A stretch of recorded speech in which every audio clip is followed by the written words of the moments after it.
चण्डीगढका संस्थापक सञ्चालक परम वन्दनीय आदरणीय श्री 108 श्यामानन्द महाराजजी, सन्त गुरुवर, विद्वान विदुषीगण, कार्यक्रम संयोजक ज्यू, प्रणामी मिडियाका सञ्चालक ज्यू लगायत उपस्थित सम्पूर्ण धर्मप्राण सुन्दर साथ भक्त समुदायमा हार्दिक स्वागत गर्दै प्रेम प्रणामको अभिवादन गर्दछु। प्रणाम। आजको कार्यक्रम प्रारम्भमा गुरुवन्दनाबाट सुरु गर्न गइरहेका छौँ। आजको गुरुवन्दना प्रस्तुतिको लागि आदरणीय बहिनी राधिका अधिकारी पाठकज्यूलाई हार्दिक अनुरोध गर्दछु।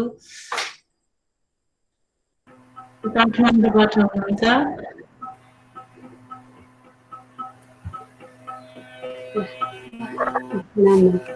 प्रणाम हजुर, प्रणाम सबैजनालाई।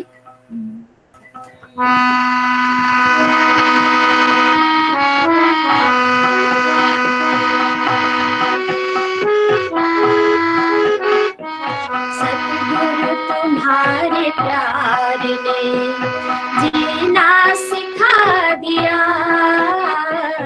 सतगुरु तुम्हारे प्यार ने जीना सिखा दिया, हमको तुम्हारे प्यार ने सखिया बना दिया, सतगुरु तुम्हारे प्यार ने।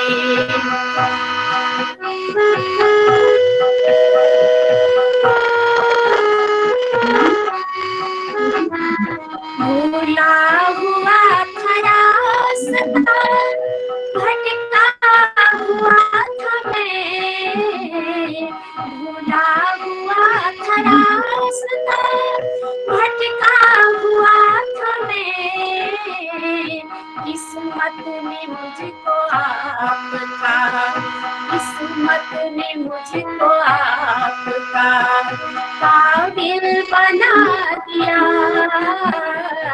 सतगुरु तुम्हारे प्यार ने जीना सिखा दिया, हमको तुम्हारे प्यार ने सखिया बना दिया, सतगुरु तुम्हारे प्यार ने।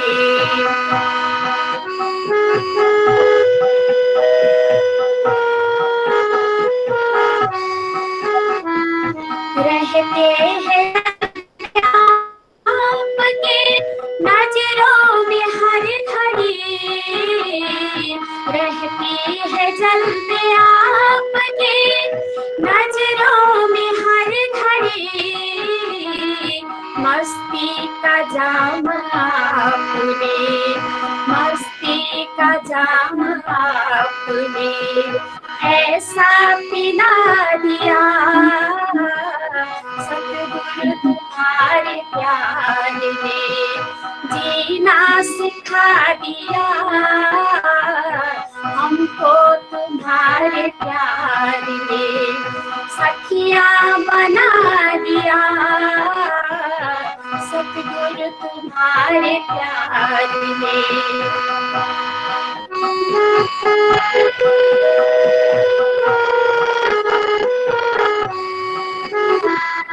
जिस दिन से मुझको आपने अपना बना लिया,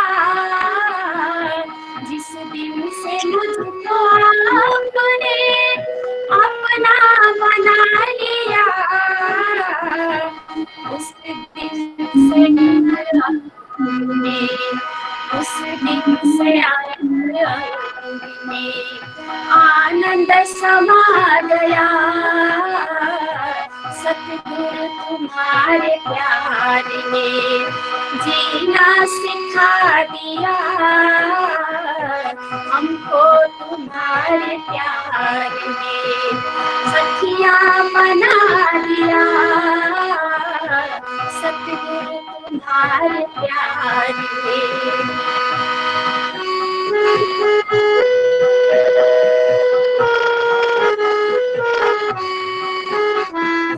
जिसने किसी को आज तक सजना नहीं किया, जिसने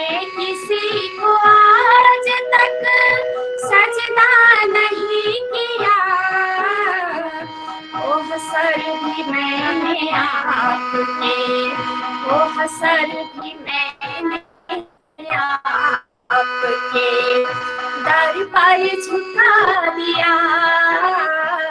सतगुरु तुम्हारे प्यार ने जीना सिखा दिया। हमको तुम्हारे प्यार ने सखिया बना दिया। सतगुरु तुम्हारे प्यार ने सतगुरु तुम्हारे प्यार ने सतगुरु तुम्हारे प्यार ने। बोले श्री सतगुरु महाराज की जय। प्रणाम।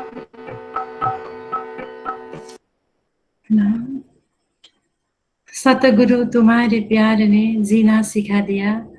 अत्यन्तै सुन्दर गुरु वन्दना गाउनु भयो। यहाँलाई धेरै धेरै आभार व्यक्त गर्दै गर्दै अब वाणी गायनको लागि काठमाडौँबाटै हुनुहुन्छ आदरणीय शारदा मैनालीज्यू, यहाँलाई वाणी गायन गरिदिनु हुन हार्दिक अनुरोध गर्दछु।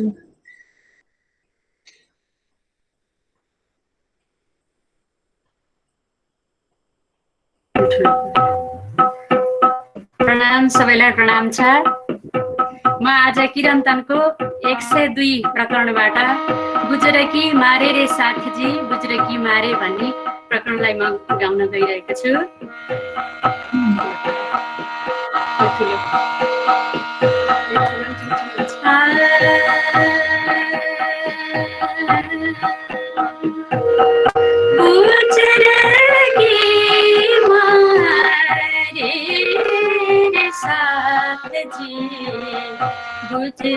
गुजरकी मारे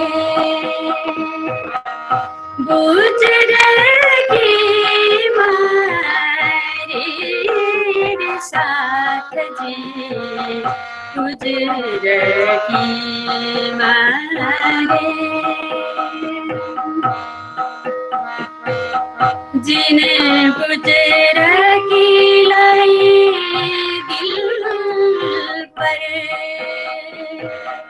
जीना गुजरगी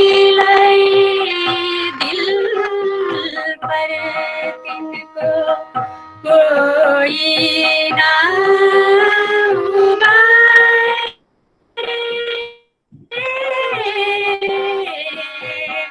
गुजरगी मेरे साथ जी गुजरगी मारे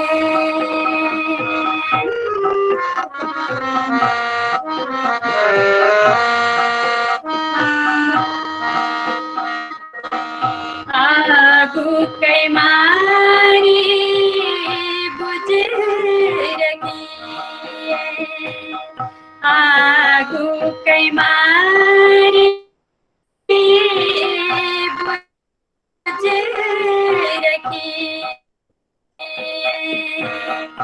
जीना दृढलाई विश्वास जीना दृढ करलाई विश्वास सो देखे मैं अपनी नजरों सो देखे मैं अपनी नजरों निकस चले निराश गुजरकी मारे गुजरकी मारे साथ जी गुजरकी मारे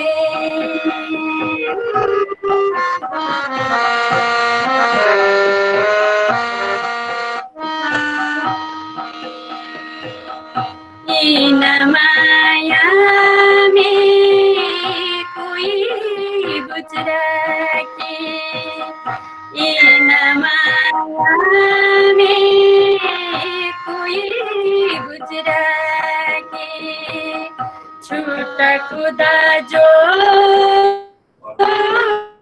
ले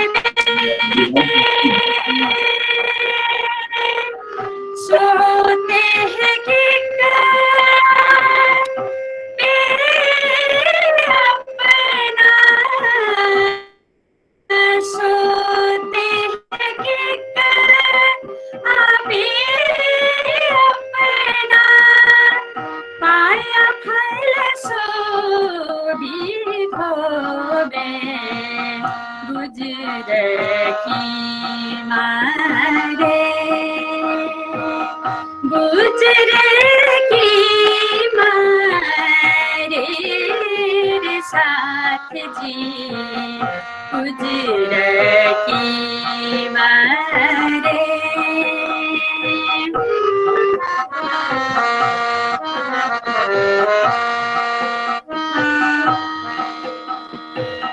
श्री महमद कहीं ईमान सकेगी श्री महमद कहीं ईमान सकेगी शुक्र गरीबी सब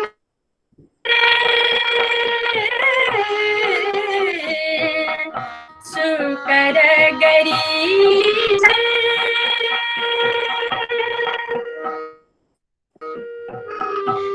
नबी दरूहे दोस्ती सकेगी नबी दरूहे दोस्ती सके क्यों कर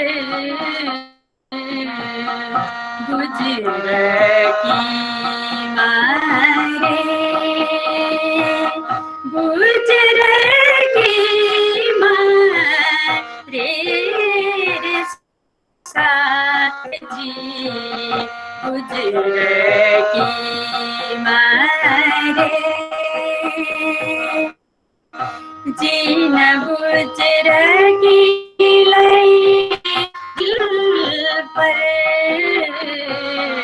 जिन गुजरेगी लाई दिल पर तिनको कोई ना उबारे गुजरेगी मारे रे साथ जी गुजरेगी मारे गुजरेगी मारे बोलो श्री प्राणनाथ प्यारे की जय प्रणाम सुमधुर आवाज गाने शारदा सखी अत्यन्तै सुन्दर बानी गायन गर्नुभयो सविता सखी र शारदा सखी नेपालकै एकदम चर्चित बानी गायिका हुनुहुन्छ अत्यन्तै सुन्दर बानी गायन गर्नुभयो यहाँलाई धेरै धेरै आभार व्यक्त गर्दछु र अब हामी माझ मुक्तिधाम इचरीबाट माता राधा माताजी हुनुहुन्छ जो चाहिँ मुक्तिधाम इचरी बाइजुराज महिला समितिकी आमा स्वरूप हुनुहुन्छ यहाँले नै हामीलाई सुरु अवस्थादेखि अहिलेको अवस्थासम्म बाइजुराज महारानी समितिलाई डोर्याउनु भएको छ हामी माझ उहाँले आमाको भूमिका निभाउँदै आउनु भएको छ जति पनि बानी गायनहरू हामीले राधा माताबाटै श्रवण गरेका थियौं र आदरणीय राधा मातालाई बानी गायनको लागि हार्दिक अनुरोध गर्दछु बोलो श्री प्राणनाथ प्यारे की जय धन धन ए दिन साथ आनंद आयो धन धन ए दिन साथ आनंद आयो अखंड में याद देने ये जो बिन बजायो अखंड में याद देने ये जो बिन बजायो चिता दे साथ को ले आप में समायो चिता दे साथ को ले आप में समायो धन धन ए दिन साथ आनंद आयो धन धन ए दिन साथ आनंद आयो अखंड में याद देने ये जो खेल बनायो अखंड में याद देने ये जो खेल बनायो ब्रजरास जागने में ये जो खेल खिलायो ब्रजरास जागने में ये जो खेल खिलायो धन धन ये दिन साथ आनंद आयो धन धन ये दिन साथ आनंद आयो अखंड में याद देने ये जो बिन बजायो अखंड में याद देने ये जो बिन बजायो पियो ने प्रकाश पहले आयो सो अवसर पियो ने प्रकाश पहले आयो सो अवसर ब्रिजले रस में खेले खेले निज घारा ब्रिजले रस में खेले खेले निज घारा धन धन ए दिन साथ आनंद आयो धन धन ए दिन साथ आनंद आयो अखंड में याद देने ये जो बिन बजायो अखंड में याद देने ये जो बिन बजायो पिए है सारा ब प्रेमा छुटे सब बंधन नेमा पिए है सारा ब प्रेमा छुटे सब बंधन नेमा उठ बैठे माए दामा हंस पूछे कुशल खेमा उठ बैठे माहे दामा हंस पूछे कुशल खेमा धन धन ए दिन साथ आनंद आयो धन धन ए दिन साथ आनंद आयो अखंड में याद देने ये जो बिन बजायो अखंड में याद देने ये जो बिन बजायो महामद चढ़्यो आयो दाम को अहमद महामद चढ़्यो आयो दाम को अहमद शतसग सब प्रेम में पहुँचे पार बिहाद शतसग सब प्रेम में पहुँचे पार बिहादा धन धन ए दिन साथ आनंद आयो धन धन ए दिन साथ आनंद आयो अखंड में याद देने ये जो बिन बजायो अखंड में याद देने ये जो बिन बजायो अखंड में याद देने ये जो बिन बजायो। बोलो श्री प्राणनाथ प्यारे की बैजराज महारानी जी की जय। प्रणाम प्रणाम। सुंदर परम आदरणीय माताजी हजुरलाई अन्तर हृदयदेखि नै धेरै धेरै आभार व्यक्त गर्दछु र अब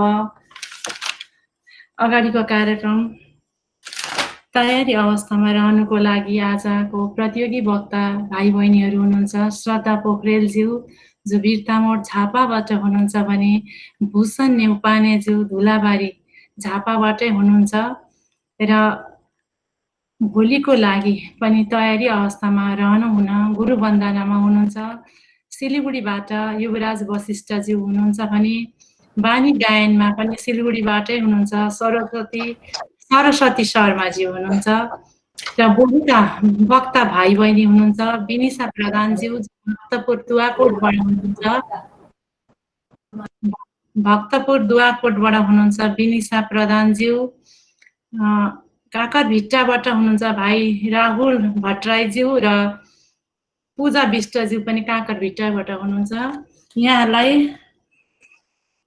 तयारी अवस्थामा रहनुको लागि अनुरोध गर्दै गर्दै अब अगाडिको कार्यक्रम सञ्चालनको लागि आदरणीय धर्म प्रचारिका बहिनी विमला दाहालज्यूलाई हार्दिक अनुरोध गर्दछु। प्रणाम।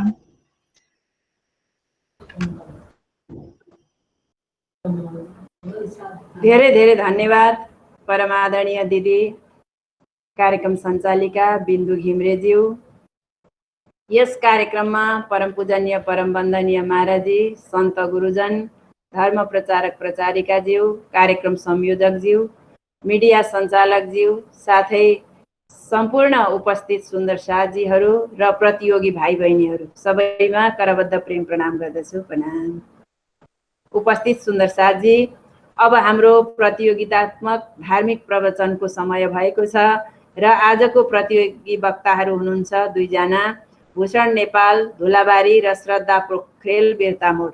र सर्वप्रथम भूषण नेपाल भाइलाई आफ्नो प्रवचन अगाडि राखिदिनु हुन विनम्र प्रणाम गर्दछु। प्रणाम। कृष्ण कन्हैया लाल की जय, प्राणनाथ प्यारे की जय। प्रेम रूप मन प्रेम तन प्रेम साज सिंगार, खेल ओ रस प्रेममय प्रेम आहार विहार। विगत 13 दिनदेखि सञ्चालित यस वक्तित्व कला प्रतियोगितामा म धुलाबारी निवासी कक्षा 10 अध्ययनरत भूषण नेपाललाई 2-4 शब्द राख्ने मौका प्रदान गर्नु भएकोमा म आयोजक समिति, पूज्य गुरुवर्ग, निर्णायक मण्डल साथै समस्त सुन्दर साथीहरूमा प्रणाम गर्छु। प्रणाम। कोभिड-19 को कारणले विश्व अहिले विषम परिस्थितिमा रहेको छ। सबैतिर डर त्रासले सताइरहेको बेलामा यस मिट एपबाट आयोजित कार्यक्रमले हामी युवा तथा बालबालिकाहरूलाई आफ्नो बुद्धिको विकास गर्ने अवसर प्राप्त भएको छ। लामो समयदेखिको बन्दाबन्दीले हाम्रो शैक्षिक तथा भौतिक कामहरू सञ्चालन भएको छैन। तर यो बन्दाबन्दीमा धार्मिक क्षेत्रमा भने हाम्रो रुचि बढिरहेको छ। सबैजना धार्मिक अध्ययन अध्यापनमा लागिराख्नु भएको छ। मलाई पनि पूज्य गुरुजी श्री 108 मङ्गलदासजी महाराजजीको 1008 महानबाडी मङ्गल सुक्ति पढ्ने अवसर मिल्यो। मैले मङ्गल सुक्तिमा धेरै जीवन परिवर्तन गर्ने साथै जीवनमा प्रोत्साहन मिल्ने सुक्तिहरू पढ्न पाएँ। त्यही महान बाणीबाट केही बाणीहरूको व्याख्या म हजुरहरू समक्ष राख्न गइरहेको छु। 32 वटा दाँतको बीचमा जिब्रो रहे जस्तै संसारमा होसपूर्वक रहनु पर्दछ। जसरी जिब्रो दाँतहरूको बीचमा जोगिएर होसपूर्वक बसेको छ, हामीले पनि यस मोहरूपी संसारमा सबैसँग होसपूर्वक रहनुपर्छ। जीवनमा राम्रो नराम्रो धेरै किसिमका मानिसहरू पाइन्छ। सबैसँग चिनेर जानेर अगाडि बढ्नुपर्छ। हामी जस्ता युवा तथा बालबालिकाहरू पछि देश विदेश काम गर्न अथवा घुम्न अथवा पढ्नका लागि जान्छौँ। हाम्रो रहन सहन खानपिन अरूसँग मिल्दैन। त्यसैले हामीले जिब्रो जस्तै होसपूर्वक रहनु पर्दछ। सधैँ रसिलो र कोमल भएर बाँच्नुपर्छ। अन्नको अपमान अन्नको बर्बाद कहिले गर्नु हुँदैन। अन्नको अपमान बर्बाद हामीले कहिले गर्नु हुँदैन। अन्नले हामीलाई जीवन दिएको छ। एक कण अन्न हाम्रो मुखसम्म आइपुग्न धेरै तप गर्नुपर्छ। घाम पानी जाडो गर्मी सबै खपेर हाम्रो मुखसँग आएपछि मात्र उसको मुक्ति हुन्छ। जसरी हाम्रो आत्माको मुक्ति परमात्मासँग गएर हुन्छ, त्यसरी नै एक कण अन्नको दानाको मुक्ति हाम्रो मुखमा आएपछि हुन्छ। त्यसैले हामीले कहिले अन्नको अपमान गर्नु हुँदैन। अन्नलाई शास्त्रमा ब्रह्म पनि भनिएको छ। बग्दै गरेको नदीको किनारमा प्रवाहलाई हेर यस्तै प्रकारले आफ्नो जीवन पनि बित्दै गइरहेको छ। हाम्रो जीवन पनि नदी बगे झै बगिरहेको छ। यस खोला रूपी जीवनमा हामीले सधैँ राम्रो काम गर्नुपर्छ। सधैँ परोपकारी कामहरू गर्नुपर्छ। समाजको सेवा, धर्मको सेवा, राष्ट्रको सेवा गर्नुपर्छ। यस बगिरहेको जीवनमा नराम्रो कामको मैला हाल्नु हुँदैन। सधैँ सत्कर्म गर्नुपर्छ। सधैँ परोपकारी कार्यहरू मात्र गर्नुपर्छ। पहिला तिमी समाजको बन, अनि समाज तिम्रो बन्नेछ। समाजले मानिसलाई पहिचान दिन्छ। समाज बिना मानिस अधुरो हुन्छ। जसरी एक थोपा पानी सुक्दछ, धेरै थोपा भए समुद्र बन्दछ, त्यसरी नै एउटा मानिसको कुनै महत्त्व छैन। मानिसको महत्त्व समाजमा नै हुन्छ। त्यसैले समाजको निम्ति योगदान दिनु मानिसको परम कर्तव्य हो। मानिसले समाजलाई आफ्नो बनाउनु पर्छ। म के गर्छु भनेर होइन, म राष्ट्रलाई, म समाजलाई, म धर्ममा कस्तो योगदान दिन सक्छु भनेर अगाडि बढ्नुपर्छ। मानिस समाजको एक अंश हो। विकारदेखि निर्विकार भएर नै मानिसले समाजको, धर्मको, राष्ट्रको सेवा गर्न सक्छ। पूज्य गुरुजीले पनि भन्नुभएको छ, मेरो जीवनको चिन्ता गर्नु छ भने मेरो चिन्ता समाज सेवाको लागि हो। त्यसैले हामीले समाजको चिन्ता गर्नुपर्छ। निस्वार्थ भावनाले समाजको सेवा गर्नुपर्छ भन्दै मेरो 2 शब्द यही टुङ्ग्याउँछु। प्रणाम। कृष्ण कन्हैया लाल की जय। धेरै धेरै धन्यवाद भाइ भूषण नेपाल। उहाँले आफ्नो शैक्षिक योग्यता बताउनु भएन, शैक्षिक योग्यता बताउनु होला। बताउनु भयो, 10 भन्नु भएको छ, बताउनु भयो, बताउनु ए भयो। ए ए ठिकै छ, धेरै धेरै धन्यवाद भाइ। भाइलाई अब अर्को प्रतियोगी वक्ता हुनुहुन्छ श्रद्धा पोखरेल बिर्तामोडबाट। बहिनी श्रद्धा पोखरेललाई आफ्नो प्रवचन अगाडि राखिदिनु हुन विनम्र अनुरोध गर्दछु। प्रणाम।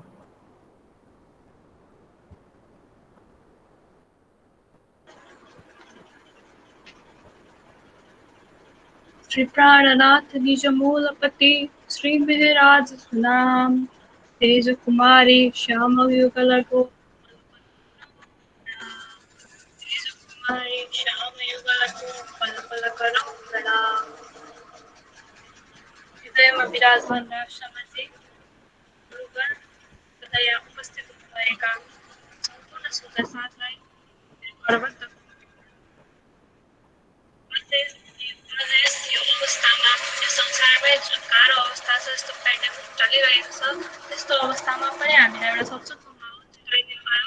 त्यसको लागि म धेरै धेरै धन्यवाद दिन चाहन्छु। धन्यवाद। म श्रद्धा पोखरेल, मेरो घर चाहिँ बिर्तामोड र अहिले म मेरो शैक्षिक ग्रेजुएसन स्टुडेन्ट हो र मैले आज यस धार्मिक प्रवचनमा मनुष्य जीवनको शीर्षक रोजेको छु।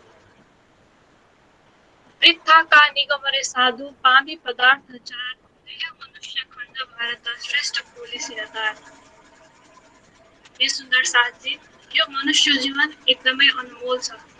हामीले यो जीवन सायद पूर्वजन्ममा या सायद कुनै राम्रो काम गरेका थियौँ, धेरै तप जपले पाएका हौँ र त्यसै गरी खण्ड भारत हाम्रो यो जम्बूद्वीपे भारत खण्ड जहाँ धेरै ऋषिहरूले तप गरेका थिए, जहाँ राम कृष्ण सीता जस्ता एकदमै ज्योतिष पुरुष र श्रेष्ठ हामी आज एकदमै राम्रो श्रेष्ठ कुलमा जन्मेका छौँ। त्यसैले यो सन्चुनको माहौल पाएका छौँ। र आज माछा मार्ने घरमा जन्मेको भए सायद हामी आज माछा मार्दै हुन्थ्यौँ होला, हामीलाई ज्ञान पनि हुँदैन थियो होला। संसारभन्दा बाहिर केही छ, हाम्रो जीवनमा खाना लाउन मात्र होइन, हाम्रो उद्देश्य माथि परमात्मा पनि हो, हाम्रो उद्देश्य मुक्ति पनि हो। हामीले यो जन्म मरणबाट बाहिर हामी यो जन्म मरणमा केही बाहिर हुनु पर्दैन भन्ने हामीलाई ज्ञान पनि हुँदैन थियो होला। हामीले त आज जन्म मरणबाट छुटकारा पाउनु है, यो दुःख रूपी शरीरबाट छुटकारा पाउन सक्छौँ है भन्ने कुराको ज्ञान पाएका छौँ। त्यस्तो घरमा त्यस्तो माहौलमा हुर्केका छौँ।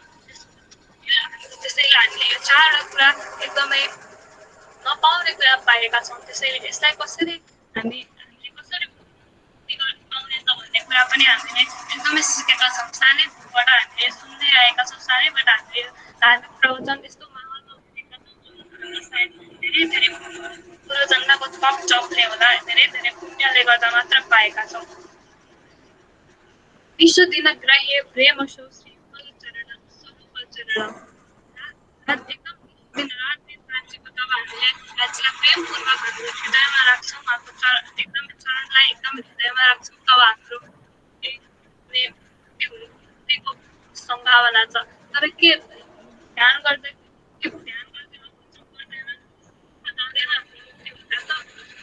अवश्य पनि केही त होला, सत्सङ्ग गर्दा ध्यान गर्दा भजन गर्दा, तर हाम्रो मुक्ति त्यतिले मात्र हुँदैन, त्यो मात्र मुक्तिको बाटो होइन। त्यसले केही त होला, केही पुण्य जोडिएला, तर हाम्रो मुक्ति त्यसले अवश्य पनि हुँदैन। मुक्ति हुनलाई त एकदम सूक्ष्म रूपबाट हामीले साना साना संसारका सूक्ष्म रूपबाट माथि उठ्नुपर्छ। जबसम्म हामीले एकअर्कामा मैत्री भावना राख्दैन, सम्यक दृष्टि सम्यक कर्मान्त राख्दैन, तबसम्म हाम्रो मुक्ति हुँदैन।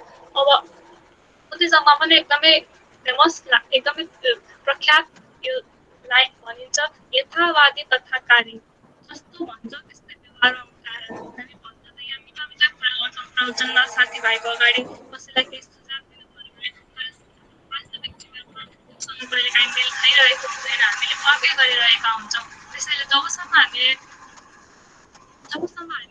हाम्रो भनेका कुरालाई वचनलाई व्यवहारमा उतार्दैनौँ, तबसम्म त्यसको केही सार छैन। सोच्नु पनि होला, अब मैले त यहाँ मिठा मिठा कुरा गरेँ, मुक्तिको कुरा गरेँ, के म चाहिँ मेरो जीवनमा यसमै कुरा उतारिरहेको अवश्य पनि सोच्नु भएको होला। तर म पनि छैन, म पनि यही समाजमा हुर्केको, एउटा यही माहौलमा हुर्केको क्लेशले युक्त पूर्ण मान्छे हुँ। ममा पनि अवश्य धेरै नै अवगुणहरू छन्। मात्र होला, तर म दिन प्रतिदिन आफूले जब गर्न नहुने कुरा जस्तै अरूको आलोचना गरिन्छ, अरूको टिका टिप्पणी गरिन्छ, त्यतिखेर म आफूलाई जब थाहा पाउँछु नि म अर्काको टिका टिप्पणी गरिरहेको रहेछु भनेर आफूलाई सतर्क गर्छु। म दिन प्रतिदिन आफूलाई कसरी राम्रो बनाउने त दिन प्रतिदिन त्यो आफ्नो भित्रको नराम्रो मनसँग, आफ्नो भित्रको अन्धकारसँगको लडाइँ हो, कसरी क्लेशमुक्त हुने त भन्ने कुरा दिन प्रतिदिन आफूसँग एउटा हो, जो आफूसँग एउटा लडाइँ हो। त्यसैले म दिन प्रतिदिन आफूसँगै एउटा लडाइँ गर्छु। जबसम्म दिनभरिमा सोच्छु बेलुका मैले आज दिनभरिमा के कर्म गरेँ, मैले गर्नुहुने थियो कि थिएन भनेर। अर्काको आलोचना गर्न त एकदमै सजिलो हुन्छ। अर्काको सायद हामी अर्काको मात्र अनुहार देख्छौँ, हामी कोही पनि यहाँ छैन होला जसले आफ्नो अनुहार आफैले देखेको छ। हाम्रो यो आँखाले आफ्नो अनुहार मात्र आफैले देखिँदैन, अरू सबैको देखिन्छ। त्यसैले अरूलाई आलोचना गर्नु, टिका टिप्पणी गर्नु भन्दाखेरि त्यो समय बरु आफूलाई मेरोमा मेरो मन जोडिरहेछ है, म यो सुधार्छु है भनेर हेर्दाखेरि जीवन निकै नै सहज हुन्छ। निकै नै त्यो एउटा मुक्तिको बाटो साथमा गयो अनि फेरि त्यहाँ टिका टिप्पणी गर्न थाल्यो।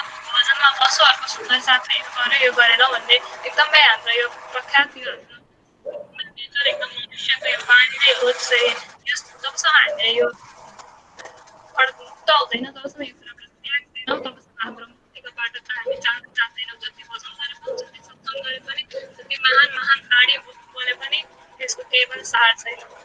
प्राणनाथजीले प्रकाश किताबमा भन्नुहुन्छ, आँखा खोल के थापिए चिन चुके यति बेर। एकचोटि आँखा खोलेर पनि आँखाको छिमिक्क पार्दाको समय पनि खेर नजाओस् हाम्रो। एकचोटि परमात्माको नाम नलिकन एकचोटि त्यस्तै श्वास श्वास निज नाम जप वृद्धा श्वासमा हामीलाई थाहा पनि छैन यो श्वास कहिले रोकिन्छ, एकछिनमा छ कि छैन, अहिले त चलिरहेको छ। त्यही पनि हामी अझै मेरो मेरो मेरो गरेर त्यही मेरोमा, त्यही धन सम्पत्तिमा त्यसमै लडाइँ गर्छौँ, पानी गर्छौँ। यो सबै लिएर जाने जस्तो गर्छौँ, तर यसमा त केही पनि आनन्द छैन। आजमा जो सुखी व्यक्ति छन्, जो धन भएका व्यक्ति छन्, उनीहरू सायद नै सुखी कोही पनि छैन। जबसम्म हामीले भित्र यो सबै कुराबाट यो केही होइन भनेर जबसम्म अलिकति माथि हुँदैनौँ, यो व्यवहारमा रहिरहनु पनि अर्काले यो पैसा लगाऊ, उसले यो लगाऊ भनेर जबसम्म हामी यो कुराबाट मुक्त हुँदैनौँ, तबसम्म हामीलाई जिन्दगीभरि सुख कहिले पनि त्यसैले एउटा अन्तिममा म शङ्कराचार्यले मनुस्मृतिमा भनेका थिए, परोपकाराय पुण्याय पापाय अरूलाई परोपकार गर्यो भने, करुणा गर्यो भने, सम्यक भावना राख्यो भने, मैत्री भावना राख्यो भने मात्र पुण्य हो। र अरूलाई दुःख दिउँ भने, अरूलाई नराम्रो वचनले हिंसा गर्यो भने, हिंसा काटेर बारेर मात्र हुँदैन। हामी प्रणामीहरू, हामी त हिंसा नगर्ने मान्छे हो, हामी त माछा मासु खाँदैन हुन्छौँ, हामीले वचनले त्योभन्दा धेरै ठुलो हिंसा गरिरहेका हुन्छौँ। अरूलाई पनि मैत्रीको सम्यक दृष्टि, अरूलाई पनि आफ्नो लाछालाई एकदम अरूलाई चाहिँ लाछा नगरिकन अरूलाई पनि उत्तिकै नजरले हेर्ने गऱ्यौँ भने मात्र हाम्रो त्यो मुक्तिको लागि बाटो बन्छ। यसै भन्दै सायद यहाँ सबैजना विद्वान नै हुनुहुन्छ। मैले यो सबै कुरा भन्ने जरुरत छैन, त्यही पनि मैले आफ्नो भावनाहरू यहाँ व्यक्त गरेँ। यो कसले मौका दिनुभएको म फेरि पनि आयोजक टिमलाई धन्यवाद भन्दै प्रणाम। धेरै धेरै धन्यवाद बहिनी श्रद्धा पोखरेल। उहाँले आफ्नो प्रवचन राख्नुभयो मनुष्य जीवन शीर्षक लिएर। र अब हामी माझमा अलिकति टाइम बाँकी छ। यस बिचमा अनुराधा भण्डारी दिदी, हिजो नि मैले भजन गाउन अनुरोध गरेको थिएँ, तर पवित्रा दिदी आउनुभएर दिदीको पालो छटिएको थियो। आज यहाँ उपस्थित हुनुहुन्छ, दिदीलाई एउटा भजन प्रस्तुत गरिदिनु हुन विनम्र अनुरोध गर्दछु। म अलिकति यो कार्यक्रमको बारेमा जानकारी गराउँ है पहिले, त्यस पछाडि भजन सुरु गर्नु होला। निर्णायक मण्डलज्यू लगायत सम्पूर्ण प्रतियोगी, उपस्थित सम्पूर्ण धर्मप्राण सुन्दर साथीमा प्रणाम। हामीले जुन यो वक्तृत्व कला प्रतियोगिता आयोजना गरेका छौँ, यो विषयमा अलिकति बेला बेलामा हामीले कार्यक्रमको बारेमा यहाँलाई जानकारी पनि गराउँदै गर्नुपर्छ। हाम्रा प्रतियोगीहरू अहिलेसम्म हिजोसम्म सायद 31 जना 33 जना सहभागीले भाग लिइसक्नु भएको छ भने अब हामी भोलिसम्म हाम्रा परम पूज्य महाराजजी 108 श्री श्यामानन्दजी महाराजको भागवतको माध्यमबाट कृष्ण कथाको श्रवण गर्नेछौँ र भोलि बेलुकासम्म जति पनि हामी कहाँ नाम आउँछन्, भोलि बेलुका हामीले यो कार्यक्रममा जति सहभागिताको लागि नाम आउँछ त्यो नामहरूलाई हामी यो प्रतियोगितामा सहभागी गराउने भनेर हिजो हाम्रो निर्णायक मण्डल र आयोजकको तर्फमा एउटा छलफल हामीले कार्यक्रम आयोजना गरेका थियौँ। त्यसमा हामीले के निर्णय गर्यौँ भने भोलि बेलुकासम्म आएका नाम जतिसुकै आउन्, 15 जना 20 जना जति आए पनि भोलिबाट महाराजजीको यो कृष्ण कथाको कार्यक्रमलाई हामी समापन गरेर त्यस पछाडि मङ्गलधामका गाधिपति परम पूज्य गुरुजी श्री 108 मोहन आचार्यजी महाराजको मुखारविन्दबाट तारतम बानीको प्रवचन हामीले श्रवण गर्ने भनेका थियौँ। यो भोलि बेलुकासम्म हामीसँग जति प्रतियोगीको नाम आउँछ तिनीहरूलाई कन्टिन्यू हामी रेगुलर 2 दिनमा गुरुजीको तारतम बानीको प्रवचनलाई पछाडिबाट सुरु गरेर 5 दिन, 1 दिनमा 5 जना 6 जना कति प्रतियोगीलाई हामी टाइम दिन सक्छौँ। यो सत्सङ्ग कार्यक्रमलाई नगरेर रेगुलर हामी प्रतियोगितात्मक कार्यक्रम मात्रै नाम आयो भने 5-5 जना 12 जनाको नाम आयो भने 6-6 जना गरेर अब 15 जनाको नाम आयो भने हामीले 3 दिन पनि गर्नुपर्ने हुनसक्छ। त्यो गरेर हामी प्रतियोगितालाई पहिलो चरणको प्रतियोगितालाई टुङ्ग्याउँछौँ। त्यो चाहिँ भोलिसम्म आएका नामलाई सहभागी गराउँछौँ। भोलिदेखि पछाडि पर्सि बिहानबाट कुनै नाम आयो भने हामी सहभागी गराउने छैनौँ र त्यस पछाडि हाम्रो जुन दिन प्रतियोगिता सकिन्छ त्यसको भोलिपल्ट हामी बेलुकाको सत्सङ्गको कार्यक्रममा त्यसबाट 10 जना उत्कृष्ट प्रतियोगीहरूको पहिलो चरणको छनौटमा 10 जनालाई हामी छनौट गरेर नाम सुनाउनेछौँ। यही कार्यक्रममा सुनाउँछौँ, फेसबुकको माध्यमबाट जानकारी गराउँछौँ। भर्खर हाम्रा प्रतियोगीहरू सबै यो कार्यक्रममा जोडिएर रहनु होला। बेलुका आफ्नो रिजल्ट सुन्नको लागि पनि यहाँहरू बस्नु पर्यो र ती 10 जना छनौट भएका प्रतियोगीहरूलाई फेरि हामी त्यसको भोलिपल्टबाट 2 दिन अथवा उहाँहरूलाई 1 दिन तयारीको लागि समय दिनु पर्ला। 1 दिन ग्याप राखेर फेरि 2 दिनमा 5-5 जनाको दरले 2 दिनमा यो प्रतियोगितालाई हामी टुङ्ग्याएर त्यसबाट उत्कृष्ट प्रथम, द्वितीय, तृतीय र सान्त्वना गरेर छनौट गर्छौँ। र जति पनि सहभागी हुने इच्छुक हाम्रा युवा भाइ बहिनीहरू छन्, हामी अभिभावक जो यहाँ जोडिएका छौँ, हाम्रो छिमेकमा हाम्रो आफन्तमा कोही त्यस्तो केही म पनि सहभागी हुन्थे भन्ने इच्छा राख्नेहरू कोही हुनुहुन्छ भने भोलि बेलुकासम्ममा हामीलाई उपलब्ध गराइदिनु होला। र भोलि बेलुकासम्म उपलब्ध भएको नामलाई कति दिन टाइम चाहिन्छ हामीलाई, 2 दिन 3 दिन 4 दिन हामी यो के अरे सत्सङ्ग कार्यक्रमलाई 2 दिन 3 दिनलाई पर ठेलेर पनि रेगुलर 5 जना 6 जना एकै दिन हामी सहभागी गराएर त्यस पछाडि गुरुजीको तारतम बानीको चर्चालाई अगाडि बढाउँछौँ भन्दै मैले खालि भोलि बेलुकासम्ममा आएका नामलाई मात्रै हामी सहभागिता गराउँछौँ भन्दै सूचना राख्दै यहाँलाई जानकारी गराएँ। अब भजन अगाडि बढाइदिनु हुन अनुरोध गर्दछु। प्रणाम।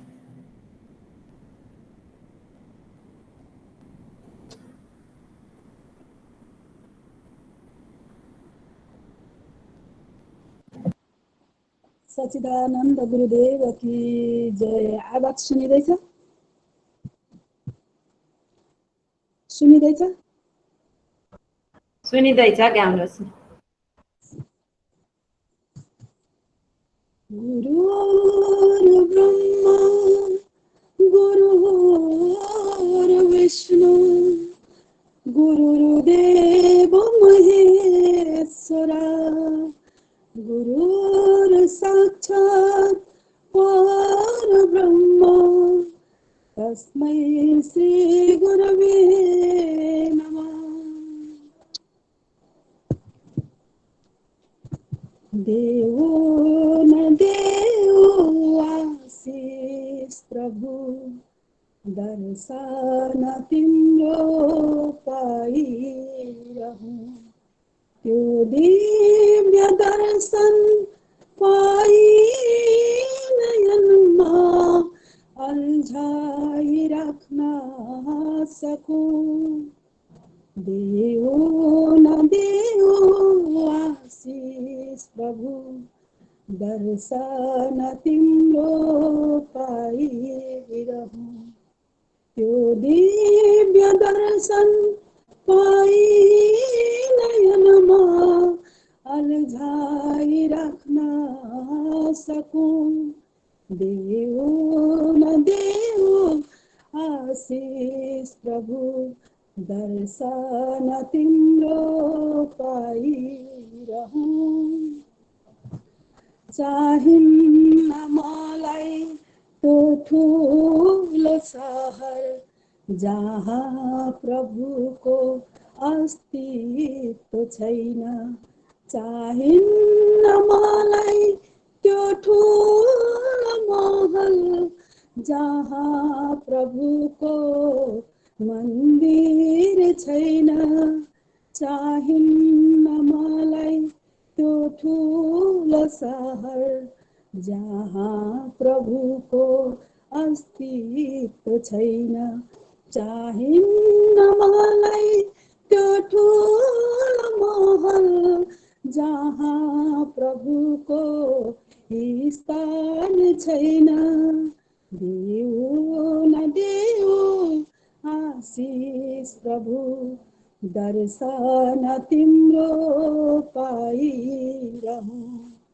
त्यो दिव्य दर्शन पाई नयनमा अल्झाई राख्न सकूं। प्यारो छ मलाई तो सानो गाउँ, जहाँ प्रभुको गुणगान हुन्छ।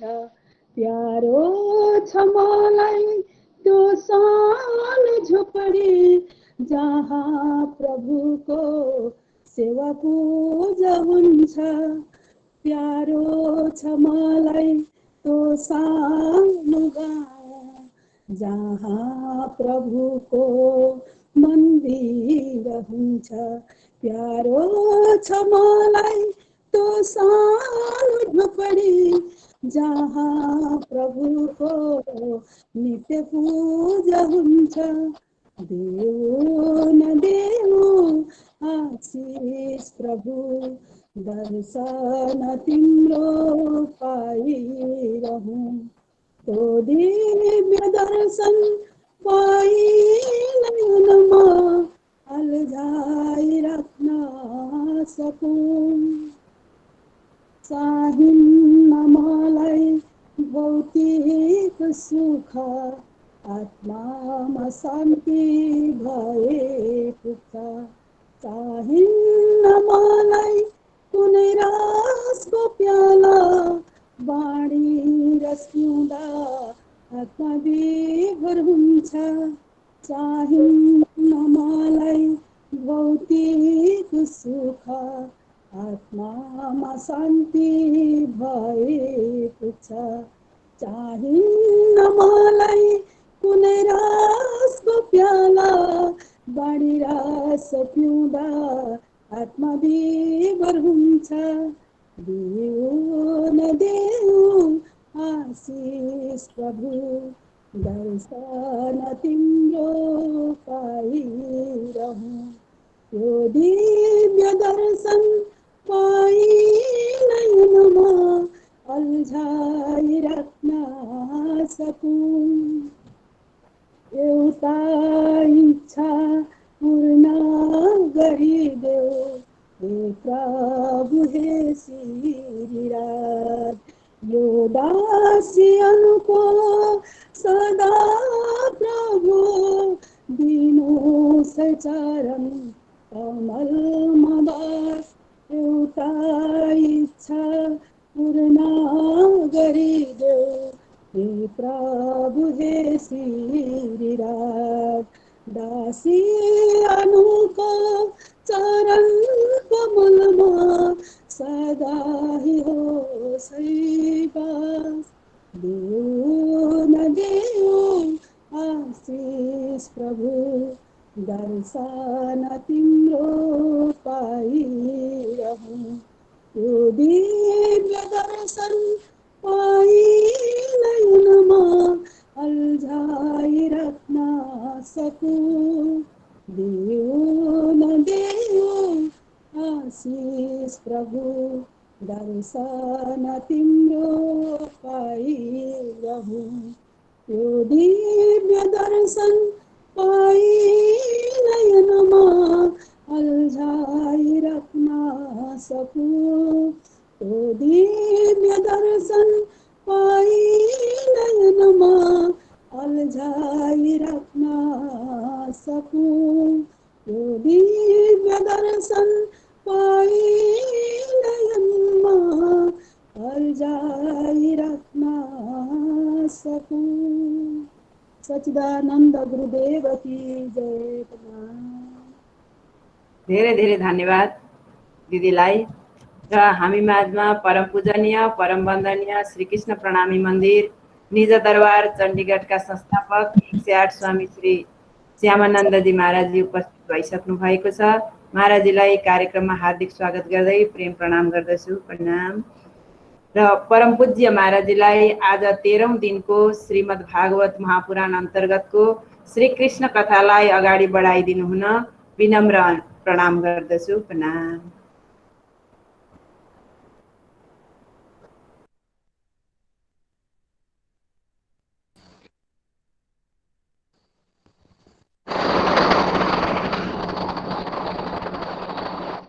वंशी विभूषितकरान् नवनीरदाभात् पीताम्बरान्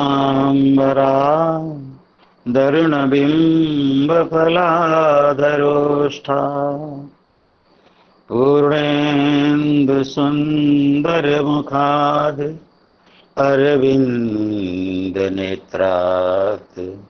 कृष्णात्तरं किमपि तत्त्वमहं न जाने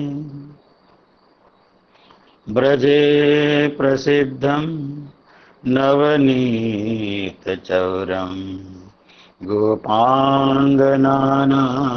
च दुकूलचौरम् अनेकजन्मार्जितपापचौरम् चौराग्रगण्यं सततं नमामि मधुरमधुरगीतं मङ्गलं मङ्गलानां सकलनिगमवल्ली शतफलं चिदस्वरूपं सकृदपि परिगीतं श्रद्धया हेलया वा भृगुवरनरमात्रं तारयत कृष्णनाम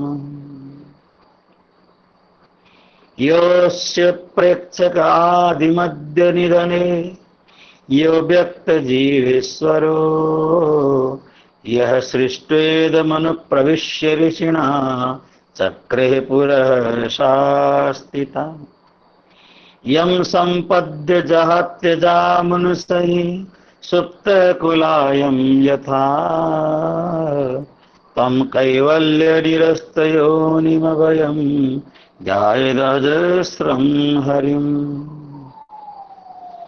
निजानन्दकोशमिरिके सतगुरु का कर ध्यान सुंदर साथ के चरण में दास करे प्रणाम बार बार विनय करूं सुंदर साथ से ये सेवक सेवा भाव में बाढ़े प्रेम स्नेह सेवक सेवा भाव में बाढ़े प्रेम स्नेह।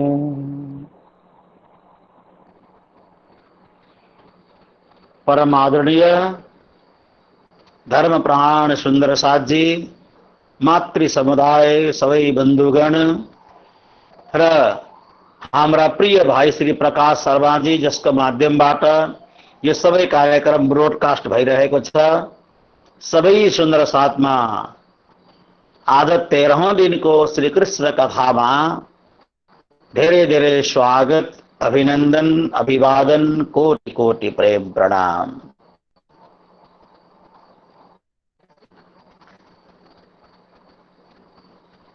दशम स्कन्धको प्रारम्भदेखि लिएर यहाँसम्म आज 13वां दिन श्री कृष्णको सुन्दर ज्ञान चर्चाको रसास्वादन तपाईं हामी सबैले गरिराखेका छौं। बडा आनन्दको विषय हो, उत्साहको विषय हो। हामी आफ्ना आफ्ना घरमा बसेर पनि परमार्थ चिन्तन, परमात्म चिन्तन, आत्मचिन्तन, परात्म चिन्तन इत्यादिमा हामी तल्लीन भइरहेका छौं। समय त त्यसै पनि बितेरै जाँदछ। समय बित्नु त प्रकृतिको खेल नै हो। यो दुनिया अजर अमर छैन। दुनिया अजर अमर लामो समय चले पनि हामी अजर अमर छैनौं। नित्य प्रतिपल प्रतिक्षण हाम्रो श्वास प्रश्वासबाट हामी मृत्युतर्फ अगाडि बढिराखेका छौं।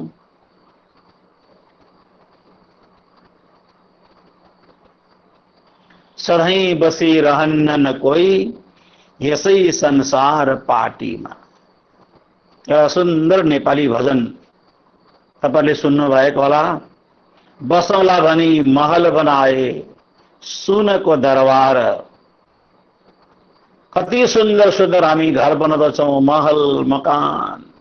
एक दिन सबै छुटेर जाँदछ, लिएर केही जानु छैन। के चाहिँ लिएर गइन्छ भन्दा धर्मानुगो गच्छति जीव एकः। आफूले गरेको धर्म र अधर्मलाई जीव आत्माले साथमा लिएर यहाँबाट चल्दिन्छ। धर्म गर्यो भने धर्म लिएर जान्छ, पुण्य गर्यो भने पुण्य लिएर जान्छ, भक्ति गर्यो भने भक्ति लिएर जान्छ, पाप गर्यो भने पाप लिएर जान्छ। यसको अलग अलग परिभाषा छ। धर्मको अलग परिभाषा, भक्तिको अलग परिभाषा, पुण्यको अलग परिभाषा र पापको अलग परिभाषा छ। धर्म गर्ने मान्छेलाई मुक्ति मिल्दैन। पुण्य गर्ने मान्छेलाई पनि मोक्ष मिल्दैन। पाप गर्ने मान्छेलाई पनि मोक्ष मिल्दैन। मोक्ष कसलाई मिल्छ भन्दा जसले परम प्रेम लक्षणा भक्ति गरेको छ त्यसलाई मात्र मोक्ष मिल्छ। धर्म भनेको के हो, पुण्य भनेको के हो, पाप भनेको के हो, भक्ति भनेको के हो, यसको बडा लामो व्याख्या हामी सुन्न सक्दछौं कोही बेला राम्रो समय मिलेका बेलामा। र पनि संक्षिप्तमा म तपाईलाई बताइदिउँ। धर्म भनेको धारणात् धर्म मिथ्याहु धर्मम धारयते प्रजाः। प्राणी मात्रको हिंसा नगर्नु, कसैलाई खून नबगाउनु, कसैको हिंसा नगर्नु, मार काट इत्यादि कर्म कदापि नगर्नु। अगर कसैलाई मैले दुख तकलिफ दिए भने त्यसलाई जति पीडा हुन्छ त्यस्तै पीडा र दर्द मलाई पनि हुन्छ इत्यादि प्रसंगलाई याद राखेर पर पीडा बिल्कुल कदापि नपहुँचाउनु यो धर्मको कार्य हो।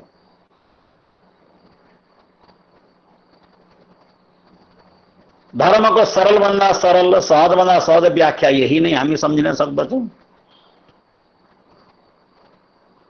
तुलसीदासले रामायणमा भन्नुहुन्छ, परहित सरस धर्म नहीं भाई, पर पीडा सम नहीं अधमाई। परहित सरस, अर्काको हित गर्ने कार्य भन्दा ठुलो अर्को कुनै धर्म नै छैन। अब हामी धर्म भनेको केलाई मान्छौं भन्दाखेरि हामीले मानेको धर्म हिन्दू धर्म, प्रणामी धर्म, यो सबै धर्म हो। यो धर्म भन्दा ठुलो यसलाई हामीले एउटा परम्परा हो। यो हिन्दूको धर्मको एउटा परम्परा, हिन्दू धर्मको सनातन परम्परा छ, प्रणामी धर्मको आफ्नो सनातनी परम्परा छ। यो परम्परा विशेष धर्म कम र धर्म भनेको चाहिँ के हो भन्दाखेरि अर्काको हित गर्नु, अर्कालाई राम्रो गर्नु, अर्काको शुभ गर्नु, कल्याणमय कर्म गर्नु, पाप कदापि नचिताउनु, यो धर्मको कार्य हो। यसलाई धर्म भनिन्छ। अब अर्को अर्थ हामीले बुझौँ, पुण्य भनेको के हो?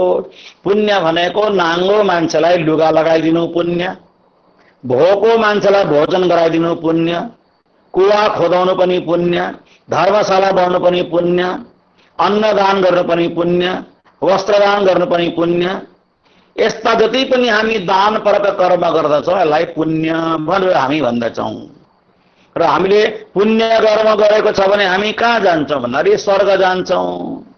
धर्म कर्म हामीले गरेको छौँ भने कहाँ जान्छौँ भन्दाखेरि मोक्ष त हामीलाई मिल्दैन धर्म कर्मले, तर आत्मा जीव आत्मालाई सुख शान्ति आनन्दले केही समय भगवानका धाममा निवास गर्न पाए या स्वर्गमय भए पनि निवास गर्न पाए। अर्को कुरा पाप भनेको अगर कसैलाई कुनै कार्य काम मन पर्दैन हामी जबरजस्ती त्यसप्रति हामी कुनै कार्य थोप्दैछौँ भने त्यो पाप लाग्दछ। कुनै प्राणी मर्न चाहँदैन तर त्यसका गलामा हामी तलवार चलायौँ भने त्यो पाप कर्म हो।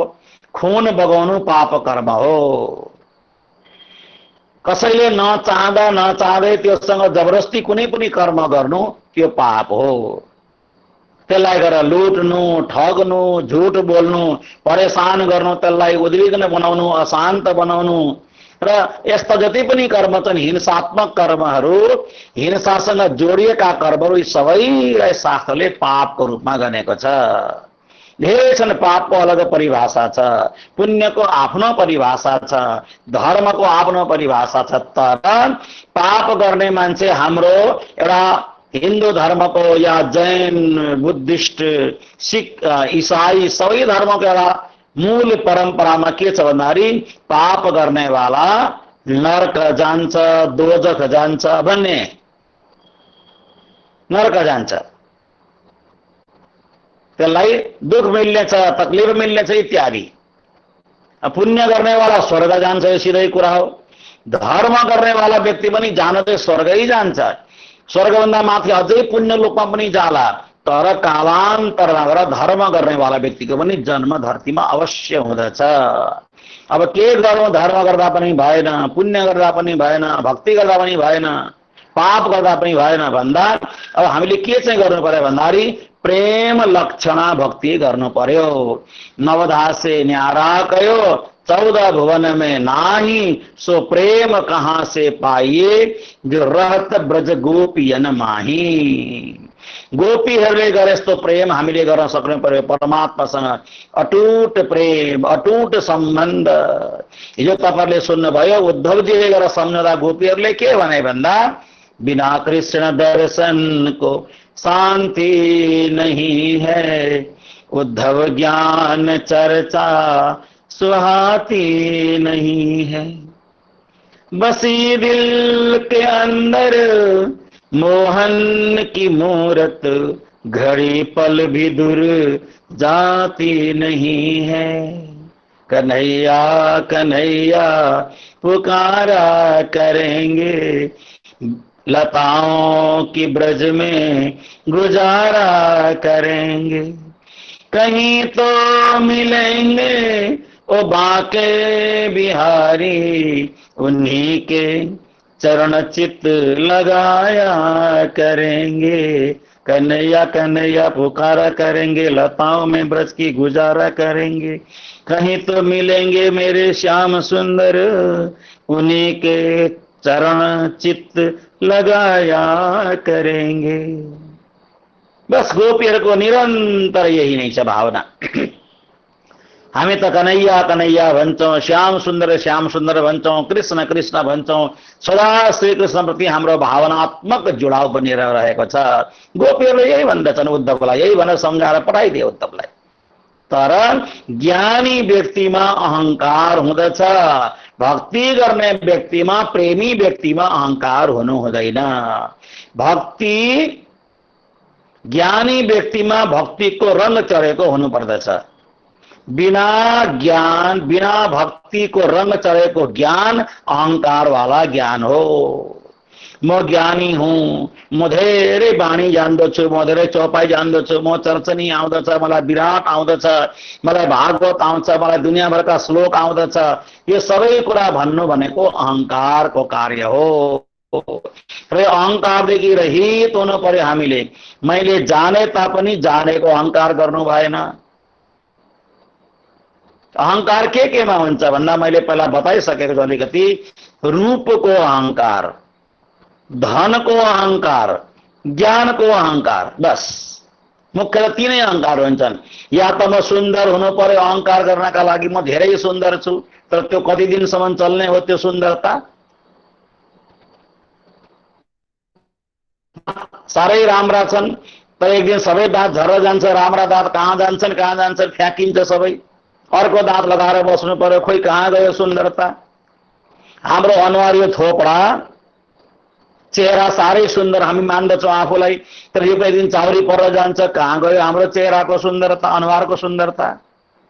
सुन्दरता चिरस्थायी होइन। त्यसै कारणले बुद्धले के भन्छन् भन्दाखेरि, बुद्धले त्रिपिटकमा भनेका छन्, गहकार का डिठोसी पुनः गेहम न काहसी। हे घर बनाने वाला, जन्म जन्म को कर्म को संस्कार मैले तिमीलाई देखें। तिमी जन्म जन्म को कर्म को संस्कार को आधारमा अर्को अर्को अर्को मनुष्यको शरीर बनिएर घुमिरहन्छौ। अब म अर्को शरीरै नपाउने खालको कर्म गर्छु, यस्तो खालको कर्म गर्छु, म जन्म जन्मको संस्कार जलाएर खरानी बनाइदिन्छु, तर अर्को शरीर म लिँदिन। अब म सब निर्वाण पद प्राप्त गर्छु भन्दै बुद्धले अन्तिममा निर्वाण पद प्राप्त गरे। बुद्धिस्ट परम्परामा निर्वाण पदको प्राप्ति साधना गर्दछन्। जैन परम्परामा निर्वाण पदको प्राप्तिको साधना गर्दछन्।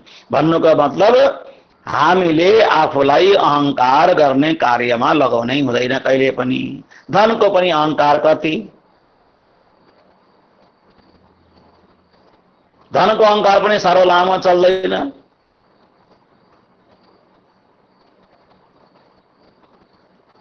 आफ्ना परिवार रूपी जति पनि छ यो सबै अहङ्कार शून्य भइसकेपछि मात्र पुण्य, धर्म, भक्ति इत्यादिको प्रवेश हुँदछ।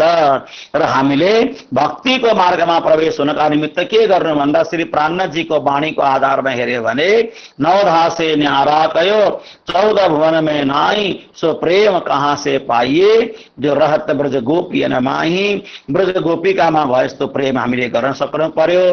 प्रेम लक्षणा भक्तिद्वारा परमात्मालाई प्राप्त गर्न साह्रै सजिलो र साह्रै सरल हुँदछ भन्दै अगाडिको प्रसङ्गतर्फ म बढ्न चाहन्छु। हेर्नुहोस्, भगवान श्रीकृष्णले कंस वध गर्नुभयो, यो प्रसङ्ग हामीले सुनिसकेका छौँ। कंसको मृत्यु भइसकेपछि कंसकी दुईटी पत्नी रहेछन्। ध्यानले सुन्नु होला। एउटी पत्नीको नाम रहेछ अस्ति, एउटी पत्नीको नाम रहेछ प्राप्ति। एउटीको नाम अस्ति, एउटाको नाम प्राप्ति। र अस्ति र प्राप्ति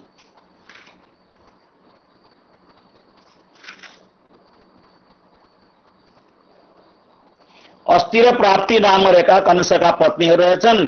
यी अस्ति र प्राप्ति चाहिँ को रहेछन् भन्दा जरासन्धकी छोरीहरू।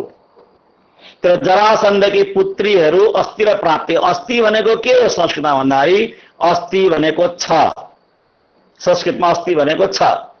प्राप्ति भनेको मिल्ने छ अझै मिल्ने छ भन्दै आशामा हाम्रो जिन्दगी बित्दैछ।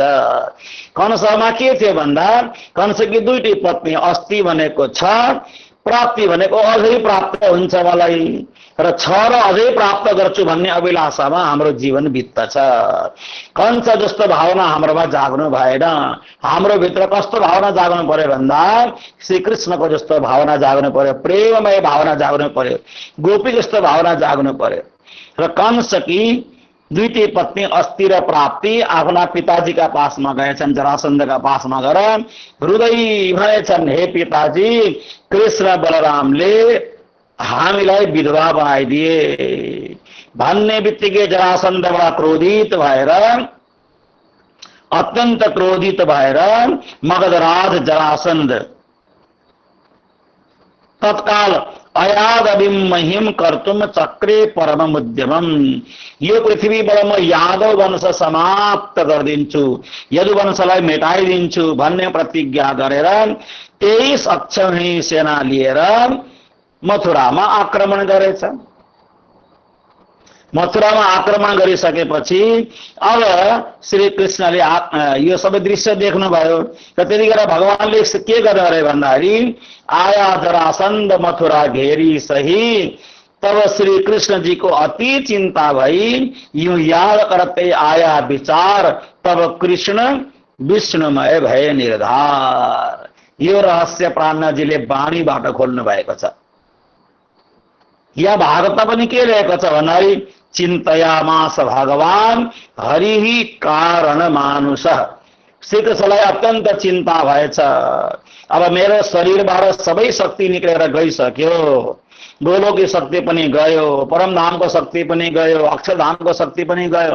अब म त मात्र कृष्ण नाम गरेको व्यक्ति, अब मैले कसरी जरासन्धसँग युद्ध गर्ने भनेर सोच्दा सोच्दै अचानक उहाँले मनमा सोच्नु भएछ, मेरो संसारमा अवतार भएको पापीहरूलाई संहार गर्नका निमित्त, तर मेरोमा शक्ति छैन, यस बेला मैले कसरी सबैको संहार गर्नु भन्दै सोच्दा सोच्दै अचानक हनिष्यामि बलम एतत् भुविभारम समाहितम, मैले सब पापीलाई समाप्त गर्नुपर्ने, तर मेरोमा कुनै हतियार छैन, मेरोमा शक्ति छैन।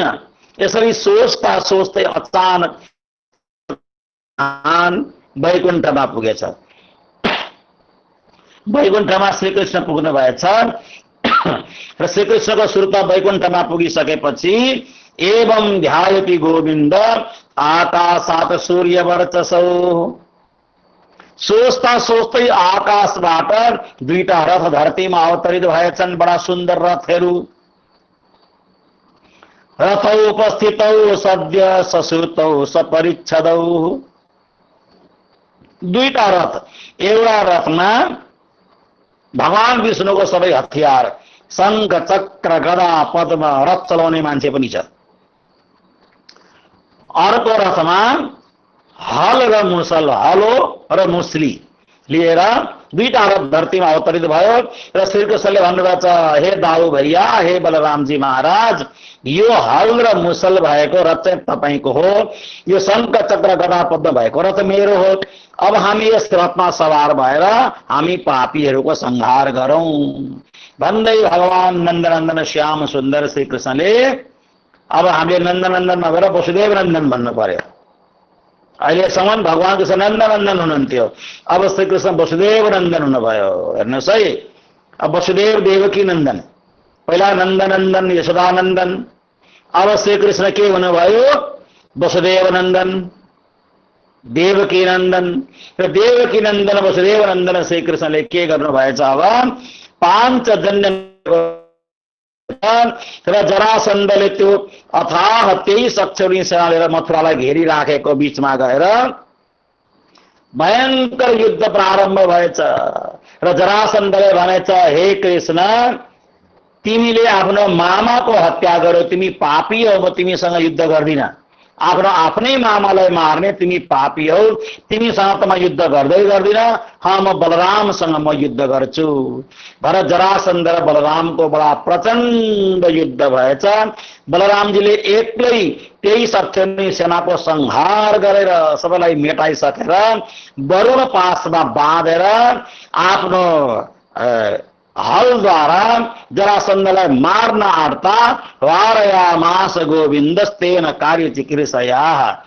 श्रीकृष्णले रोक्नु भएछ, होइन बलरामजी महाराज, यसलाई मार्नु हुँदैन, किन नमार्नु, त पापी हो भन्दा श्रीकृष्णले भन्नुहुन्छ, हामीले पापी खोज्न ठाउँ ठाउँ जानु पर्दछ, धेरै ठाउँमा गएर घुमी घुमी हामीले पापी मान्छे भेला पारी पारी मार्नु पर्दछ, तर यो मान्छे यस्तो पापी छ, यसले आफ्नो साथमा धेरै पापीहरूलाई जोडेको छ। हेर्नुहोस् है, पापी मान्छेसँग पापी मान्छे जोडिन्छन्, सत्सङ्गीसँग सत्सङ्गी जोडिन्छन्, भक्ति गर्नेसँग भक्ति गर्ने मान्छे जोडिन्छन्, जो जस्तो खालको कर्म गर्दछ त्योसँग त्यस्तै खालका मान्छे जोडिन्छन्। हेर्नुहोस्, यो ब्रोडकास्ट इन्टरनेटको माध्यमबाट जुन यो ब्रोडकास्ट भइरहेको छ जग्गा जग्गा कार्यक्रम, अब यसमा जो भक्ति विचार भएका मान्छेहरूले अवश्य यो चर्चा प्रवचन अवश्य सुनिरहेको हुन भएको होला होइन।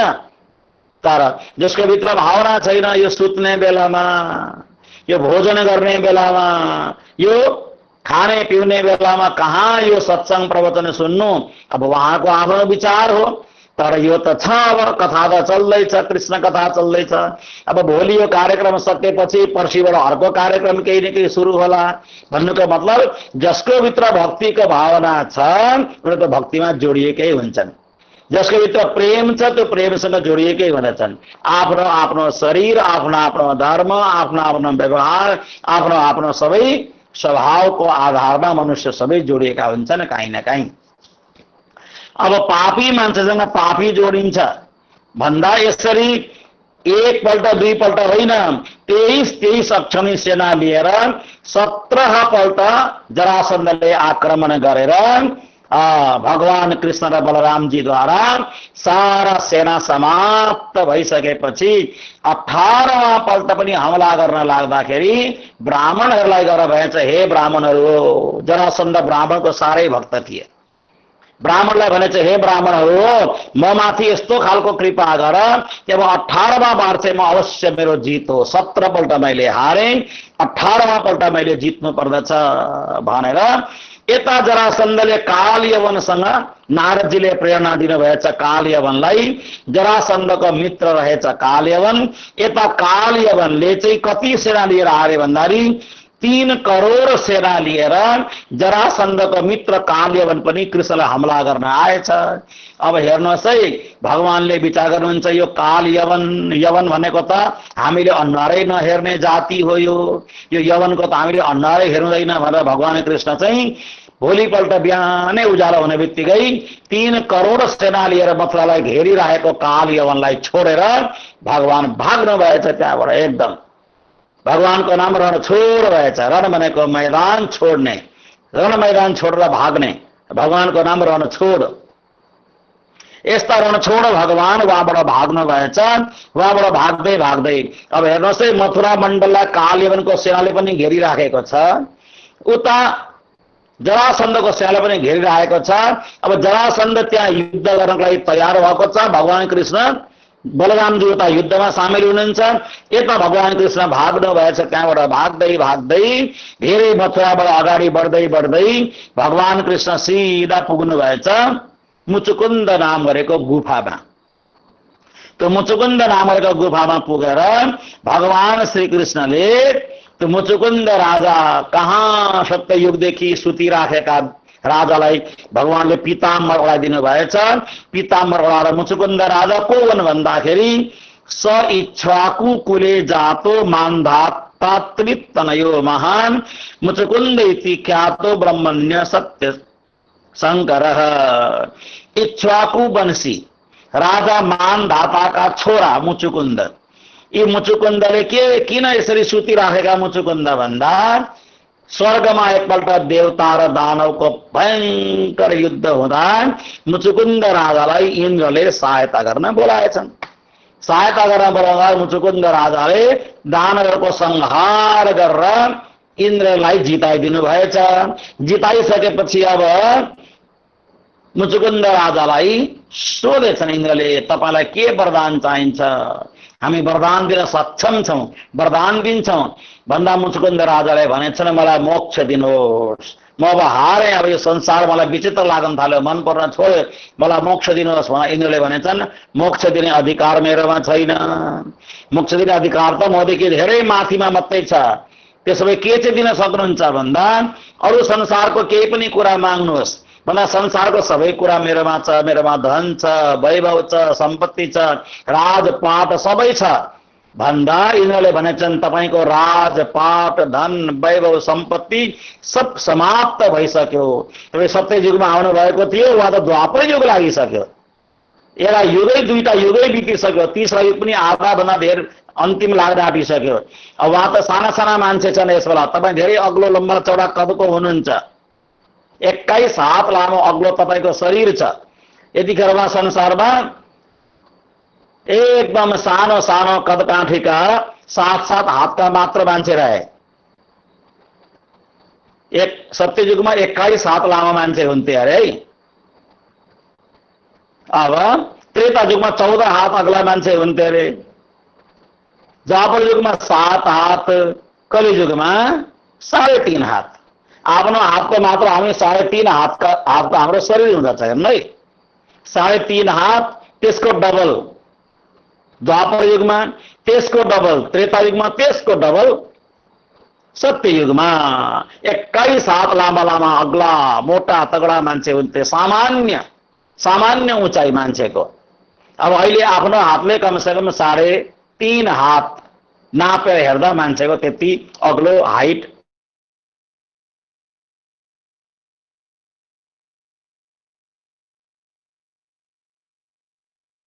हुन्छ मान्छे, प्रत्येक व्यक्ति आफ्नो हातले नाप्दाखेरि।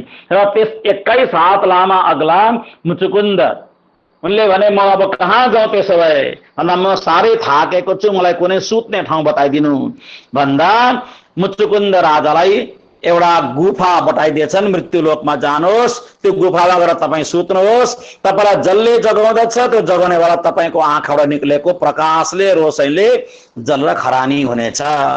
यस्तो खालको वरदान इन्द्रले दिएको रहेछ। अब जंगलमा गएर एक्लै मुचुकुन्द राजा सुतिराखेका बेलामा श्रीकृष्णलाई यो सबै कुरा थाहा थियो र भगवान कृष्णले एउटा पिताम्बर ओढेको पिताम्बर मुचुकुन्द राजालाई ओढाइदिनु भएछ र लुक्नु भएछ। एकछिनमा त्यो काले भने श्रीकृष्णलाई खोज्दै खोज्दै खोज्दै त्यो गुफामा पस्दाखेरि मुचुकुन्द राजालाई त्यो पिताम्बर ओढेर सुतिराखेको उसले देख्यो।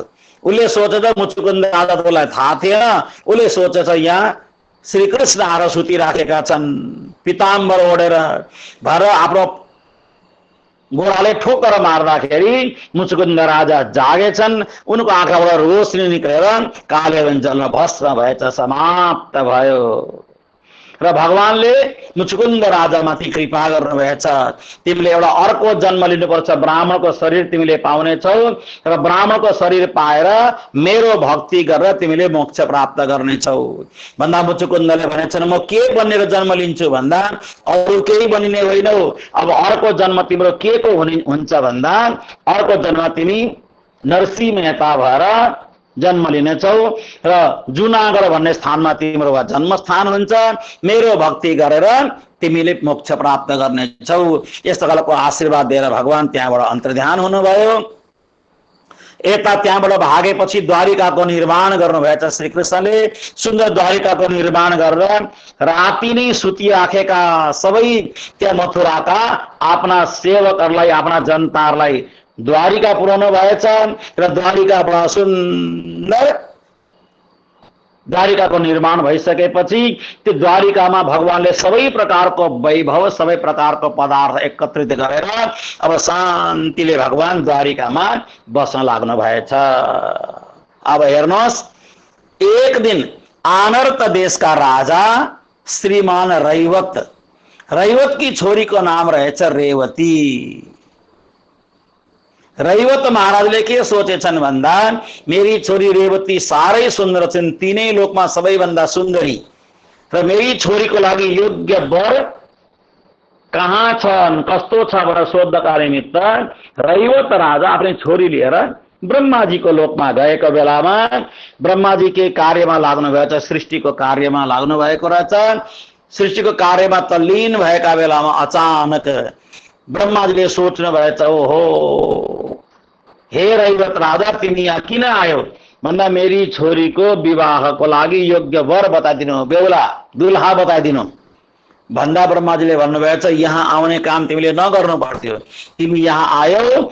ब्रह्माजीको यो मेरो लोकको उमेर र संसारको उमेरमा धेरै फरक पर्दछ, धेरै फरक पर्दछ। अब जाऊ तिमी संसारमा, अब तिमी संसारमा गएर तिमी पनि साह्रै अग्लो छ, तिमी सत्ययुगमा यहाँ आयो, अब धेरै समय वा बितेर गयो र तिम्री छोरी पनि 21 हात लामो अग्ली छन्, ती पनि 21 हात लामो अग्ला छौ। अब संसारमा गएर सबैभन्दा राम्रो यतिखेर भगवान कृष्णका भाइ बलरामजी हुनुहुन्छ, उनीसँगै आफ्नै छोरीको विवाह गरिदेऊ। और रैवत राजा की आनर्त देश का राजा रैवत राजा की छोरी रेवती को विवाह बलराम जीसँग धुमधामले भएछ। बलराम जीसँग उनको बिहे भइसकेपछि अब एक दिन नारद जी महाराज घुम्दै घाम्दै बडा आनन्दका साथमा भ्रमण गर्दै एक तारा बजाउँदै पुग्नु भएछ विदर्भ देश। विदर्भ देश को राजा को नाम रहेछ भीष्मक। भीष्मक राजा का 5वटा छोरा एउटी छोरी। 5वटा छोरा मध्ये सबभन्दा ठुलो छोरा को नाम रहेछ रुक्मी। साना छोरा को नाम रहेछ रुक्मरथ। अर्को छोरा को नाम रहेछ रुक्मबाहु। अर्काको नाम रहेछ रुक्मकेश। सबैभन्दा सानो छोरा को नाम रहेछ रुक्ममाली। र एउटी छोरी रहेछन् रुक्मिणी। अब रुक्मिणी को इच्छा श्री कृष्णसँग विवाह गर्ने र नारद जी को प्रेरणाले श्री कृष्ण प्रति उनको लगाव उनको सम्बन्ध प्रगाढ सम्बन्ध भयो। रुक्मिणीले सोचिन अगर मेरो विवाह हुन्छ भने मात्र श्री कृष्णसँग अरूसँग म विवाह गर्न चाहदिन। यस्तो खालको प्रेम श्री कृष्ण प्रति जागेकोले गर्दाखेरि उनले पत्र लेखेर श्री कृष्णलाई पठाइछन्। के लेखिन रे पत्रमा भन्दा श्रुत्वा गुणान् भुवन सुन्दर शृण्वतां ते निर्विश्य कर्ण विवरै हरतोंग पापम रूपम दृशाम दृशिमताम अखिलार्थलाभम त्वय्यच्युता विशति चित्तम पत्रपम मेरो चित्त तपाईं प्रति समर्पित भएको छ। लाज शरम सब कुछ परित्याग गरेर हे वसुदेव नन्दन श्री कृष्ण म तपाईं प्रति आफ्नो चित्त अर्पण गरिराखेको छु। कात्वा मुकुन्द महती कुलशील रूप विद्यावयो द्रविड धाम विराट तुल्यम। आफ्नी कन्याको विवाह गर्दा पिता माताले के हेर्छन् भन्दाखेरि कुल हेर्नुपर्छ अरे। कुल, शील, स्वभाव, सौन्दर्य, विद्या, अवस्था, धन र घर, यो 8वटा चीज हेरियो भने छोरीले कहिले पनि दुःख पाउँदिनन् अरे। कहिले मेरा माता पिताले तपाईसँग विवाह गर्नका निमित्त अत्यन्त चाहनुहुन्छ, तर मेरो भाइ जुन छन् रुक्मी उनको इच्छा छ मेरो विवाह शिशुपालसँग हुने। र तपाईँ आउँदाखेरि केही सेना लिएर आउनु होला र मलाई यहाँबाट लिएर गएर तपाईले आफ्नो घरमा द्वारिकामा विवाह प्रणय बन्धनमा बाँधेर आफ्नै अर्धाङ्गिनी आफ्नै सेविका बनाएर राख्नु होला भन्दै रुक्मिणीले एउटा सानो पत्र लेखेर एउटा ब्राह्मण देवताको हातमा पठाइदिएछन्। अब त्यो पत्र श्रीकृष्णले पाउनु भयो र श्रीकृष्ण पत्र लिएर उहाँबाट प्रस्थान गर्नुभयो। पछि पछि बलरामजी महाराज पनि आए, सेनाको टुक्री लिएर बलरामजी महाराज पनि आए। अब सिधा आइपुगेछन् भीष्मक राजाका नगरमा विदर्भ देश। भीष्मक महाराजलाई सबै कुरा थाहा भयो, किन यो विवाहमा भीष्मक महाराज भीष्मक राजाकी पत्नी रुक्मिणी तिनटैको इच्छा समाहित छ। त रुक्मी चाहिँ के चाहन्छ भन्दा मेरी बहिनीको विवाह शिशुपालसँग हुनु पर्दछ। शिशुपाल भनेको को हो भन्दा श्रीकृष्णकै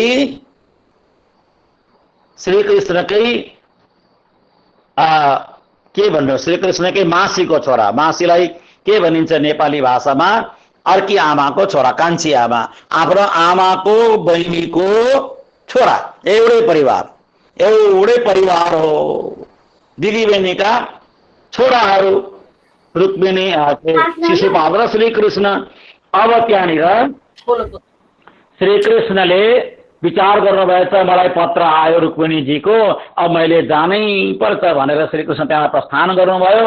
पछि पछि बलरामजी महाराज पनि आउनु भएछ र त्यो विदर्भ देशमा आएर भीष्मक राजालाई समाचार दिएर ती ब्राह्मण देवताले भनेछन् मैले श्रीकृष्णलाई लिएर आएको छु, भोलि बिहान तपाईलाई लिएर उहाँले जानुहुनेछ।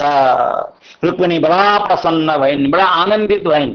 अब समय बित्दै जाँदाखेरि भोलिपल्ट बिहानै रुक्मिणी माताले के गर्नुभएछ भन्दा गौरी पूजनको निमित्त आफ्ना थालीमा सारा गौरी पूजनका सामग्री लिएर आफ्ना साथी सङ्गी सहेलीहरूलाई लिएर अलिक टाढा सहरदेखि बाहिरको एउटा मन्दिरमा गौरी पूजन गर्न गएका बेलामा नन्दनन्दन श्याम सुन्दर श्री कृष्ण आउनुभएछ। गौरी पूजन गरेर बाहिर निस्किने बित्तिकै भगवान कृष्णले भन्नुभएछ, हे रुक्मिणी आऊ, तिम्रो हात हलाइदेऊ, अब हामी रथमा बसेर द्वारिकातर्फ प्रस्थान गरौँ। भर शङ्ख बजाएर म वसुदेव देवकीको पुत्र कृष्ण द्वारिकाबाट आउने, द्वारिकाको अधिष्ठाता भीष्मक राजाकी छोरी रुक्मिणी लिएर जाँदैछु। कुनै पनि व्यक्ति आएर मसँग युद्ध गरेर रुक्मिणीलाई छुटाएर लान सक्छ भने छुटाएर लान सक्छ। भर शङ्ख बजाएर सबैलाई यो कुरा जय घोषणा गरेर श्रीकृष्ण त्यहाँबाट निक्लिँदा रुक्मिणीले प्रतिज्ञा गरेर आएछ, म आफ्नी बहिनीलाई वापस लिएर आइन भएदेखि कुण्डिनम न प्रवेश्यामी, आफ्नो देशमा फर्केर आउँदिन भन्ने प्रतिज्ञा गरेर रुक्मिणी आयो। रुक्मिणीलाई भगवानले समातेर युद्ध गरेर उसको मुण्डन गराएर रुक्मिणीलाई त्यहाँबाट पठाइदिनु भएछ, धक्का दिएर निकाल्नु भएछ। अनि रुक्मिणी लिएर भगवान कृष्ण पुग्नुभयो सिधै द्वारिका पुगेर बडा धुमधामले श्री कृष्ण र रुक्मिणीको विवाह विधि सम्पन्न भएछ। यसरी रुक्मिणीको विवाहको सुन्दर प्रसङ्ग यहाँ श्रीमद् भागवतमा उल्लेख गरिएको छ। अब रुक्मिणीको विवाह भइसकेपछि एक दिन एउटा सानो घटना के घटेछ भन्दा सत्राजित नाम गरेको एउटा व्यक्ति रहँदो रहेछ द्वारिकामा।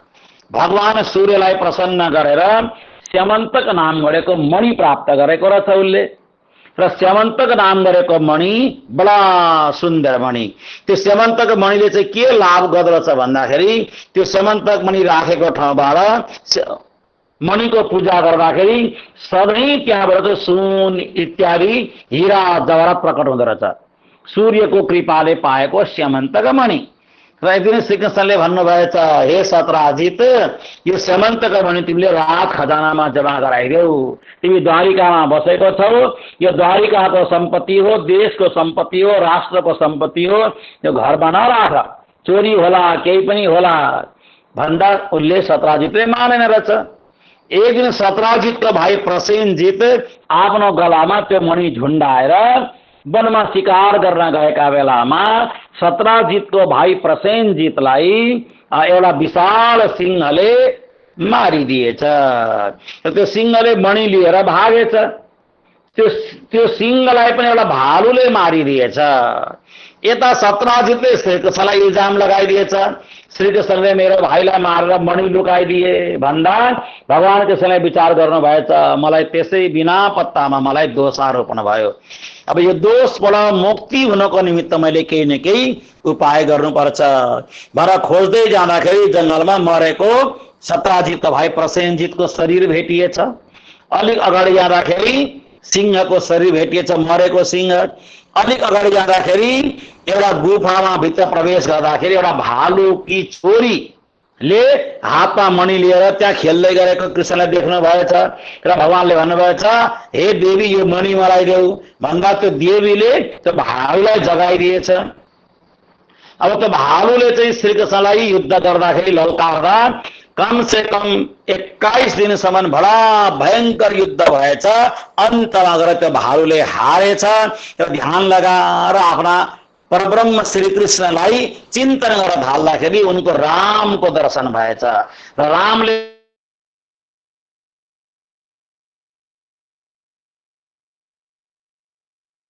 भालुले भगवानसँग माफी मागेछ। यो भालु अरू कोही होइन, यो जाम्बवान नाम गरेको रामचन्द्रजीको साथमा बस्ने भालु रहेछन्। त्यही ब्रह्माजीका छोरा, ब्रह्माजीको पुत्र, ब्रह्माजीको आशीर्वाद प्राप्त गरेर अजर अमर बनेर बसेको जाम्बवानको मृत्यु नै भएको छैन। अहिले पनि जाम्बवान जिउँदै छन्, कहीँ न कहीँ बसिरहेका छन्। र हामी उनलाई भेट्न सक्दैनौँ, हामी उनलाई देख्न सक्दैनौँ। अब जाम्बवानले भगवानलाई माफी मागेर त्यो मणि जाम्बवानले भगवानको हातमा थमाइदिएछन्। मणिको साथसाथमा आफ्नै छोरी जाम्बवती पनि भगवान कृष्णलाई अर्पण गरिसकेपछि भगवान जाम्बवतीलाई लिएर आउनुभएछ द्वारिकामा। अब हेर्नुहोस् है, अब त्यो मणि सत्राजितलाई दिनुभएछ भगवानले, यो मणि तिमी राख भनेर मणि पनि दिनुभएछ। सत्राजितले भनेछ हे प्रभु मैले बहुत ठुलो गल्ती गरेँ, तपाईँलाई चिन्न सकिनँ, यो मणि तपाईँ आफ्नै पासमा राख्नुहोस् र एउटा मेरी छोरी छन् सत्यभामा, यी सत्यभामालाई पनि तपाईँले नै विवाह गरेर राख्नुहोस् भनेर सत्यभामा पनि दिएछन् सत्राजितले र मणि पनि श्रीकृष्णलाई दिँदाखेरि अब भगवान कृष्णकी 3टी पत्नीहरू भए, रुक्मिणी, सत्यभामा र जाम्बवती। अब एक दिन भगवान कृष्ण इन्द्रप्रस्थ आउनु भएछ। इन्द्रप्रस्थ हस्तिनापुर आएर केही दिन त्यहाँ बसेका बेलामा एक दिन भगवान कृष्णले भन्नुभएछ अर्जुनलाई, हेर अर्जुन धेरै दिन भयो यहाँ बस्दा बस्दा आलस्य लाग्न थाल्यो, कहीँ घुम्न जाउँ न हामी।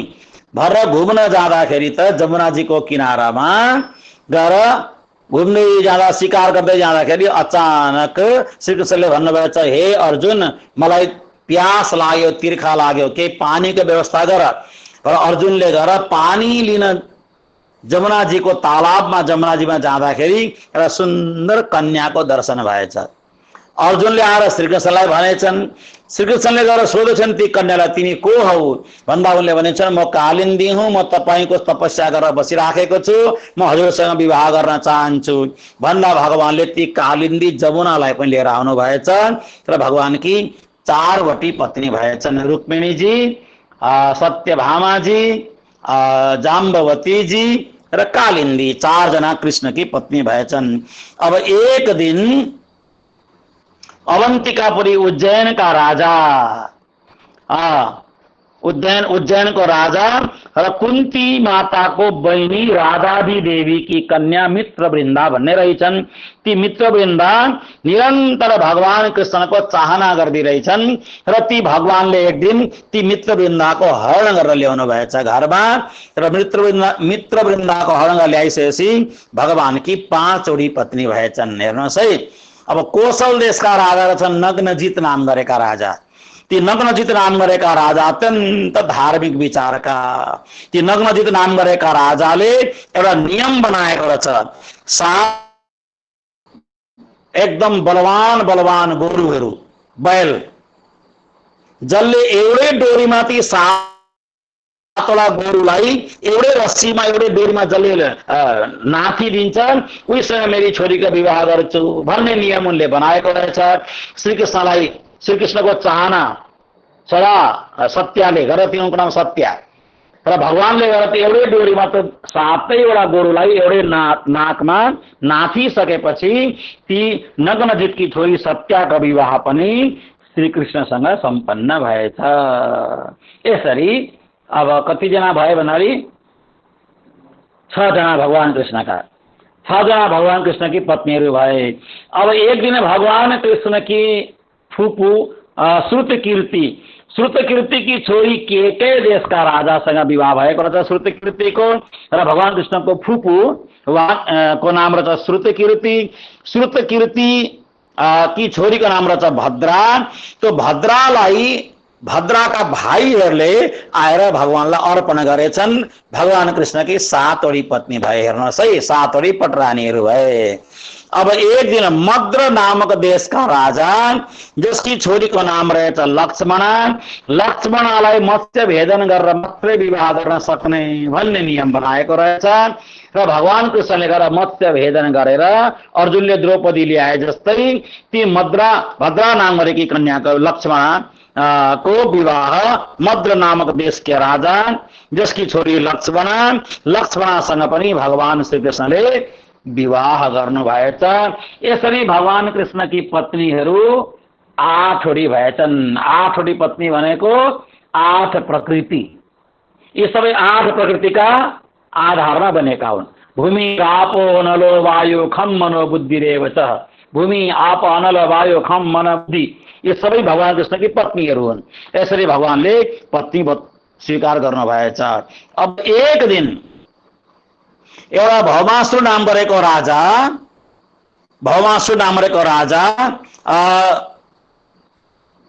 सोनितपुर नाम गरेको ठाउँमा बस्दो रहेछ। सोनितपुर आसाममा सोनितपुर नाम गरेको ठाउँ छ।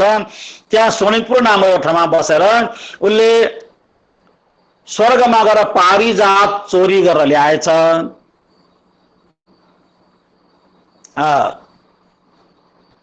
इन्द्रको छत्र चोरी गरेर ल्याएछ।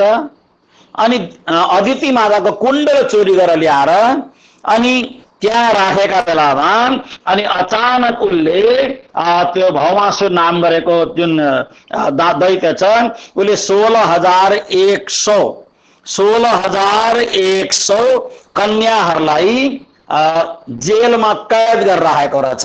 भगवानले थाहा पाउनु भएछ नारदजीको प्रेरणाले र भगवानले गएर त्यो भौमासुरको वध गरेर भौमासुरका छोराको नाम रहेछ भगदत्त।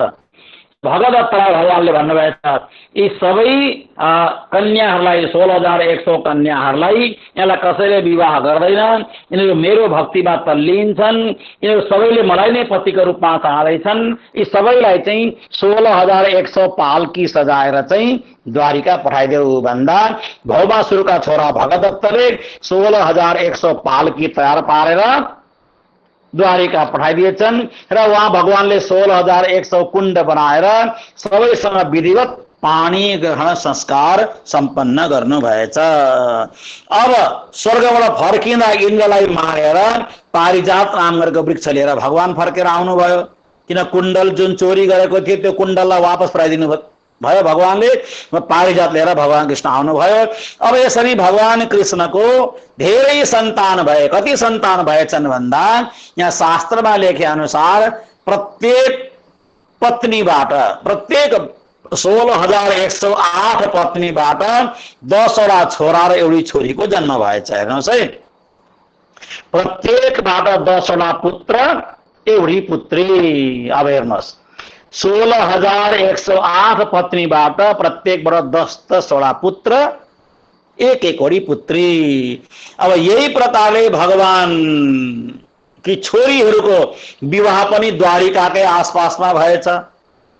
16,108 भगवान की छोरीहरूको विवाह पनि यसरी नै त्यहाँ भएछ। अब भगवान कृष्णका 16,108 पत्नीबाट जन्म लिने प्रत्येक 10-10वटा छोराहरूको पनि यसरी अनन्त अनन्त विवाह, अनन्त अनन्त सन्तान हुँदा भगवानको सबै परिवार मिलाएर 56 करोड सन्तान भगवानको भएछ। अब 56 करोड सन्तान मध्ये रुक्मिणीजीबाट जन्म लिने सबैभन्दा जेठा छोराको नाम रहेछ प्रद्युम्न,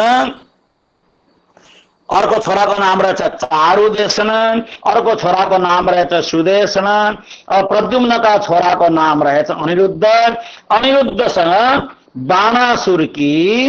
बाणासुरकी छोरी उषा नाम गरेकी कन्यासँग श्री कृष्णले विवाह गराइदिनु भएछ। बडा भयंकर युद्ध भएर त्यसपछि युद्धमा जितेर उषासँग धुमधामले अनिरुद्धको विवाह गराइदिनु भएछ। अब यसपछि राजा नृग भन्ने एकजना राजा नृगको कथा आउँदछ यहाँ बडा सुन्दर ढंगले।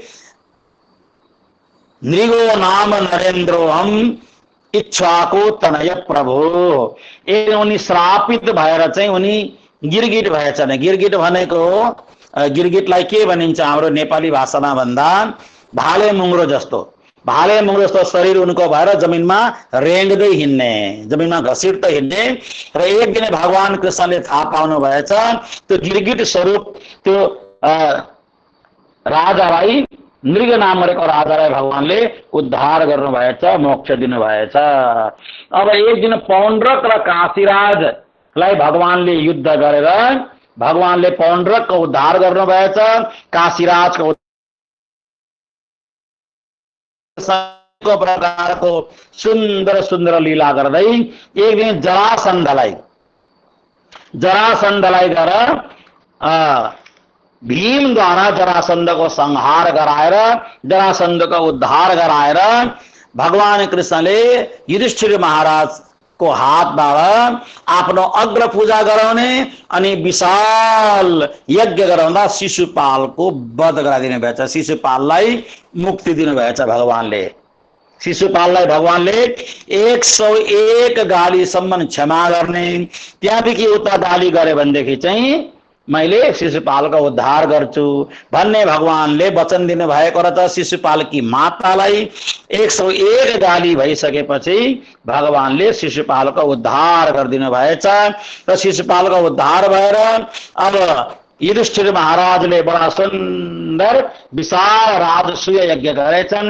त्यो राजसूय यज्ञमा सबैजना आएछन्। त्यहाँ त्यो राजसूय यज्ञमा धेरै ऋषिहरू, सन्तजन, महाराजहरू, बडा बडा प्रतापी त्यहाँ सबै भेला भएछन् र भगवानले युधिष्ठिर महाराजको यज्ञमा साधु सन्तको गोडा धुने सेवा लिनुभएछ। हेर्नुहोस् है, सबैभन्दा सानो सेवा के हो भन्दा चरण प्रक्षालन गर्ने सेवा। र भगवानले सबै आउने ऋषिहरूको, सन्तहरूको गोडा धुनु हुँदो रहेछ। गोडा धुँदै जाँदाखेरि अनुहार नहेरिकन सन्तहरू आउँछन्, गोडा धुँदै भित्र पठाउँदै र एउटा गोडा नीलो रङ्गको गोडा भगवानले देख्नु भएछ। त्यो गोडा भगवानले धुनु भएछ। धोइसकेपछि उनलाई छोड्नु भएन रहेछ। गोडा समाते गरेर भगवान बस्नु भएछ र भगवानलाई ती महात्माले भनेछन्, हे प्रभु मेरो गोडा छोडिदिनुहोस्, म पनि भित्र जान्छु भन्दा श्रीकृष्णले भन्नुभएछ, हे सुखदेवजी महाराज, तपाईँ स्वयं सुखदेव हुनुहुन्छ र मेरो भक्त परीक्षितलाई श्राप लाग्दछ। त्यसबाट तपाईँले 7 दिनसम्म कथा सुनाएर प्रतिज्ञा गर्नुहोस्, वचन दिनुहोस्, मलाई वचन दिनुभयो भने मात्रै हजुरको म गोडा छोड्नेछु भन्दै भगवानले सुखदेवजी महाराजको गोडा समाते गर्नु भएछ र सुखदेवजी महाराजले श्रीकृष्णको शिरमा हात राखेर वचन दिएछन्, जसलाई परीक्षितलाई श्राप लाग्दछ 7 दिन कथा सुनाएर उसलाई मुक्तिको बाटोमा देखाइदिनेछु भन्दै परीक्षितलाई कथा सुनाउने प्रण गर्नु भएछ सुखदेवजी महाराजले। यसरी भगवानले साधु सन्तको गोडा धुने, युधिष्ठिर महाराजको सभामा भोजन गरिसकेपछि पत्तल उठाउने सेवा, सानो भन्दा सानो सेवा यो सबैभन्दा ठूलो सेवा हो, उच्च कोटिको सेवा हो भन्ने सम्झेर भगवानले गर्नुभएछ। अब दुर्योधनलाई अपमान गराएर एक दिन भगवानले 18 दिनसम्म महाभारतको युद्ध पनि गर्नुभएछ। 18 दिनसम्म महाभारतको युद्ध गराएर अब भगवानले आफ्नै आमाकी बहिनीको छोरा यानी शिशुपाल, पौण्ड्रक इत्यादि मरे जस्तै दन्तवक्र नाम रहेको एकजना राजालाई पनि भगवानले संहार गर्नुभएछ। र शिशुपाल र दन्तवक्र को हुन् भन्दा शिशुपाल र दन्तवक्र यो भन्दा पहिला के थिए भन्दा रावण र कुम्भकर्ण। र ती भन्दा पहिला के थिए भन्दा हिरण्याक्ष र हिरण्यकशिपु रहेछन्। पहिलो जन्म हिरण्यकशिपु हिरण्याक्ष, अर्को जन्ममा रावण कुम्भकर्ण, अर्को जन्ममा शिशुपाल दन्तवक्र। 3 जन्ममा उनीहरूको उद्धार भएछ। यी दुवैजना जय र विजय वैकुण्ठबाट श्राप लागेका फर्केर वापस वैकुण्ठ गएछन्। यसरी भगवानले लगभग सबै प्रकारको लीला पूर्ण गरिसक्नु भयो। अब भोलिको प्रसङ्गमा कृष्ण सुदामाको पावन चरित्र, त्यसपछि कृष्ण सुदामाको पावन चरित्र देखेपछि भगवान कृष्णले जति पनि अरू अन्यान्य लीला गर्नु भएको छ, साधारण लीलाहरू, त्यो सबै लीलाको प्रसङ्गको वर्णन भोलि गरेर 10वां स्कन्धको कथाको प्रसङ्गलाई म यहाँ पूर्ण गर्नेछु। तपाईँ सबैजना बडा सुयोग्य श्रोता, गुणी श्रोताहरूले 10वां स्कन्धको यो संक्षिप्त कृष्ण लीलालाई श्रवण गरेर आत्मसात गरेर आफूलाई कथामा तल्लीन गर्नु भएकोमा धेरै धेरै धन्यवाद दिँदै म मेरो कथाको कृष्ण लीलाको प्रसङ्गलाई यही नै विराम दिन चाहे। तपाईहरु सबैजना अब आरामले विश्राम गर्नुहोस्। राज्य महाराजलाई याद गर्दै, परमनाम 25 पक्षलाई याद गर्दै, रङ्गमहललाई याद गर्दै, अब जहाँ राज्य महाराजको रङ्गमहलमा जहाँ हाम्रो विश्राम गर्ने स्थान छ, विश्राम गर्ने स्थान कुन भूमिकामा छ त्यो भूमिकामा गएर तपाईँ विश्राम गर्नुहोस्। शयन लीला कुन भूमिकामा हुन्छ त्यही भूमिकामा गएर विश्राम गर्नुहोस्। सदा आनंद मंगल में रहिए, सदा आनंद मंगल में रहिए। माँ प्रसाद और चरणामृत ये सुख साथ ही में पाइए। सुंदर साथ जी विश्राम गर्नुहोस् आनन्दले। राज्यलाई याद गर्दै सपनामा राज्य के दर्शन होस्, हामीलाई सपनामा श्री कृष्ण के दर्शन होस् र बडा आनन्दको हामी अनुभव गर्न सकौं भन्दै भन्दै आजको प्रसङ्गलाई मैले यही नै पूर्ण गरेँ। भोलिको प्रसङ्गमा 10वां स्कन्धको सम्पूर्ण प्रसङ्गलाई विराम दिनेछु। तपाईँ सबै ज्ञानी गुणी श्रोताहरू सबैमा कोटि कोटि प्रणाम गर्दै सबैमा बारम्बार प्रणाम। बोलो कृष्ण कन्हैया लाल की जय, श्री निजानंद स्वामी की जय, श्री प्राणनाथ प्यारे की जय, श्री महाराजा छत्रसाल की जय, गुरुजी मंगलदास महाराज की जय, समस्त सुंदर साथ की जय। प्रणाम सुंदर साथ जी। परम पूज्य महाराजले हामीलाई 13औं दिनको श्री कृष्ण कथा श्रवण गराउनु भयो। पूज्य महाराजलाई हार्दिक आभार व्यक्त गर्दै प्रेम प्रणाम गर्दछु। प्रणाम। र आजको रात्रिकालीन सत्संगलाई पनि यही विश्राम गर्दै भोलि पुनः 7:30 बजे हजुरहरू समक्ष उपस्थित हुने बाचा गर्दै बिदा चाहन्छु। हस्त प्रणाम। शुभरात्रि। प्रणाम। प्रणाम प्रणाम प्रणाम प्रणाम।